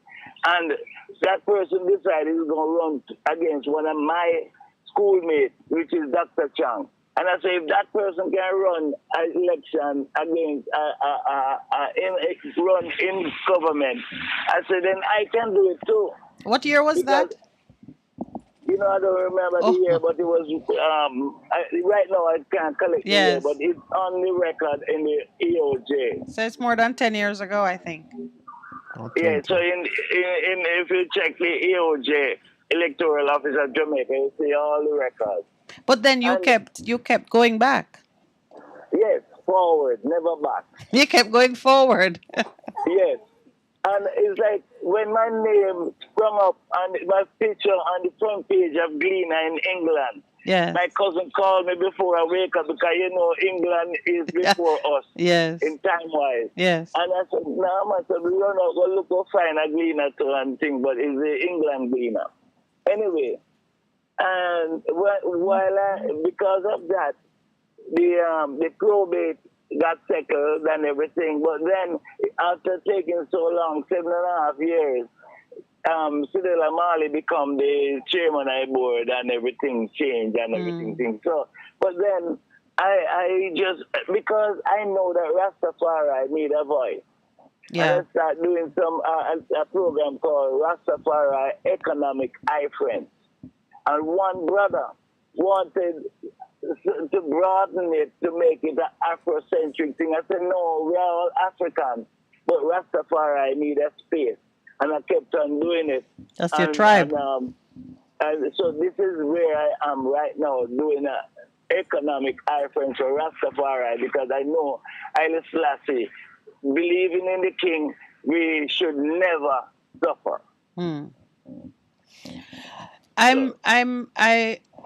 I heard in all that you were saying that the power of the music, the appeal of the music, gave you a kind of identity and authority, if I could put it that way, to just propel yourself from one power base to another. And that is such a powerful message right now for Jamaicans who it's not going to be the money in our pocket that's going to propel us forward. It's going to be something of an entirely different nature. Yes. And I thank you for sharing that. With Rasta Month coming up in April, what are your plans? Well, it's just to do what I'm doing every day, continue promoting our indigenous music, because reggae music is the indigenous music of Rastafari. And I remember in the early days going to school, reggae music could never be played on radio, much less on a Sunday. And if you look like you're playing reggae music in your house, you're going to turn Rasta. So no one can say reggae music is a Jamaican music. It's a Rastafari music. It's a brand of Rastafari. And unless all Rastafari come together and work together as promoting our indigenous music, it's going to be taken away from us. Yes. Yeah, I remember there's a case where one prominent reggae artist had to go to Europe to open for a white reggae band. that should never be. I hear the Honorable Bobsy Green saying that we pay more royalties to foreign artists than we pay our own right here in Jamaica. We play more foreign music on our radio station here than our own indigenous music. Our indigenous music should be getting royalties, not foreign artists. It's us. And it's a disgrace. So you even look at the dancehall thing now, what the people pulling, the DJs playing. One radio station in particular destroy reggae music because of the kind of music was they're playing. And they started out being the reggae station. Now every station now is reggae oriented, reggae station, reggae and sport, is reggae and something. Because they understand now it's not those one time it's gonna make reggae music prominent. The power of the music. Those lines that twisted around the block in Chicago, they still exist, and it is a shame that we're not seeing the same appeal being enjoyed here in Jamaica. But it is for us to change. I love what you're doing. Thank you for giving us some of your time. One other thing I want to say to you, Sister Minute, is I think it's a waste of time to be putting out Universal Social Fund, that using money from tourism to put up hotspots. I mean, the Universal Access Fund. To put up hotspots. What a waste of money. Oh, you just want to make me cry this morning. You know that one is close to my heart. You and I will cry about that all the time. All the time. Can you imagine, look at what happened to Tabby, sitting outside and pick up a tack. Yeah. No, look at them. You're going to send your children go sit down in a Sam Shop school to access to do homework. It is, but it's not making any sense. It makes no sense. No sense. It should be in the home. Every home in Jamaica can have access to the internet. That's what my company was doing. That's what our company was doing. I know that, man. Yeah. And big respect to George, man. George, always, powerful brother, man. Always. His day will come. Yeah. His I day will tell come. you As you not have send your said, children out the road. Go swim for some sharp square under the under statues this of the our light, right? heroes and make them come home at night. You have to go sit down there with them too. Yeah. So if it was accessible in the home without that big money from the people who are supposed to provide. And there's one thing I want to ask you, Sister Minette. Yes. There was a contract when it was, you remember, the leadership for Universal Access Fund at the time. Yes. Was paid money to two agencies, two sub providers, to the South Coast and the North Coast. Yes. The internet, so that people can get access to the internet easier. Yes, sir. What happened to all that money? No word on it. You know, the Universal Access Fund has not been audited, or if it is, it's kept a secret. Nobody knows what's going on there. It's disgraceful. Can you imagine if we had one Rastafari organization, one Rastafari family, we could become the government of Jamaica? Yes, you could. I don't know what's wrong with these people. Once you start a thing over here as a Rastaman, there's another one over there ready to quote the move. Yes, yeah. I tell you, can you play Sister Rita, who quote the game? Who called the game? All right, and we're hunting down a Mighty Diamonds tune as well to take us to the end. All right, thank you, my brother. May his soul rest in peace. Yes. Thank you very much. Condolences to the family. And even people like right, we're shooting a video with him today, Michael Black, in Negril today. Mm-hmm. It's like Sabi, and they brought him to England. The first time he went to England, he went with Sabi. And he's like, he's down in Negril crying right yeah, now. man, I was going to say, so it's a sad day. It's a sad tell day. you, man. Rastafari live, and the reggae music stand predominant. Music will never die. Rasta love. Have a wonderful day. You too. You All too. right. Thank you very much. Somebody's saying, saw that? Which one? Wilson saying that, Asta Black saying that reggae music is, Rasta music is not true. He's countering it. Oh, well, you know, it's one of the things when a successful, anything that is successful have many parents. You understand? That's true. Yeah. And failure has many third cousins. No, failure is an orphan who nobody recognize or invite to their home. Oh my Lord. Yeah, but you know, I don't fault the Rastafarian community from claiming in the strongest voice reggae music. I don't fault them for claiming it. It's been the language through which they've communicated their pain and their suffering and the pain and suffering of all black people around the world. That's why in a lot of countries in Africa, they are welcome. Like the liberation struggle in Mozambique, Zimbabwe. when a lot of people were not embracing our own music, we're not embracing reggae music, they stuck with it. Yeah. They stuck with it. Because many people change up their music. Who did what? Oh, yes. Yeah. Well, Cayman used to be a Jamaican outpost. So and they've kept in the a weird reggae development, music. yeah. They've kept the music. All right. We're getting close to that time of the day when we say our goodbyes. I have a few things that I need to announce because tomorrow we're going to be spending some time with the SOS Village. They are celebrating their 50th anniversary and they are kickstarting their events tomorrow with an open house. There are a series of events planned for the rest of the calendar year. Tomorrow, the plan is to show donors and potential donors how their contributions have benefited the children at the village and how they can continue to contribute. Our contribution will be to give them some time on air to do an interview. We'll be interviewing one of their directors, one of the Jasons. I remember they had two Jasons. We may be doing 2 interviews. And maybe we'll speak to one of their long-standing partners, really to get some insight on how the village operates. Powerful the one. SOS Village is in our own Stony Hill. Powerful work. They're pastors' neighbors. I hope you're good neighbors. Last year you spoke about getting cupcakes over the fence or something like that. But suffice it to say, they are doing excellent work and they need the support of the Jamaican community. You know, many of us are looking for ways that we can just help, be a blessing to someone. Don't forget the SOS villages there. We'll spend some more time talking about that. Tomorrow as well, we're going to be at the Ligani Club, where we always enjoy being hosted by JD's Urban Pub and by our Ligani Club family.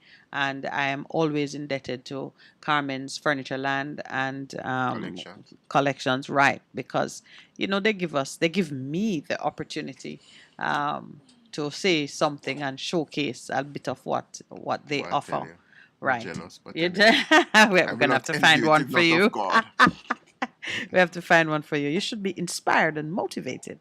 I understand. So SOS Village tomorrow, just we're celebrating with them, and keep them in your thoughts and on your list of places to bless as you decide on your giving. We are going to speak tomorrow some more about our own project, as well as about the digital literacy program that we're going to go into come next week. And so we look forward to being with you tomorrow, God willing. Have a great day, everyone. Thank you to those online, those in studio, those on air, the very interesting conversations, and of course, Dr. Morrison, who spent some time with us this morning. Pastor Percival, it's good to see you back in your chair. I know we're behaving like you were gone for a month. It was only one day.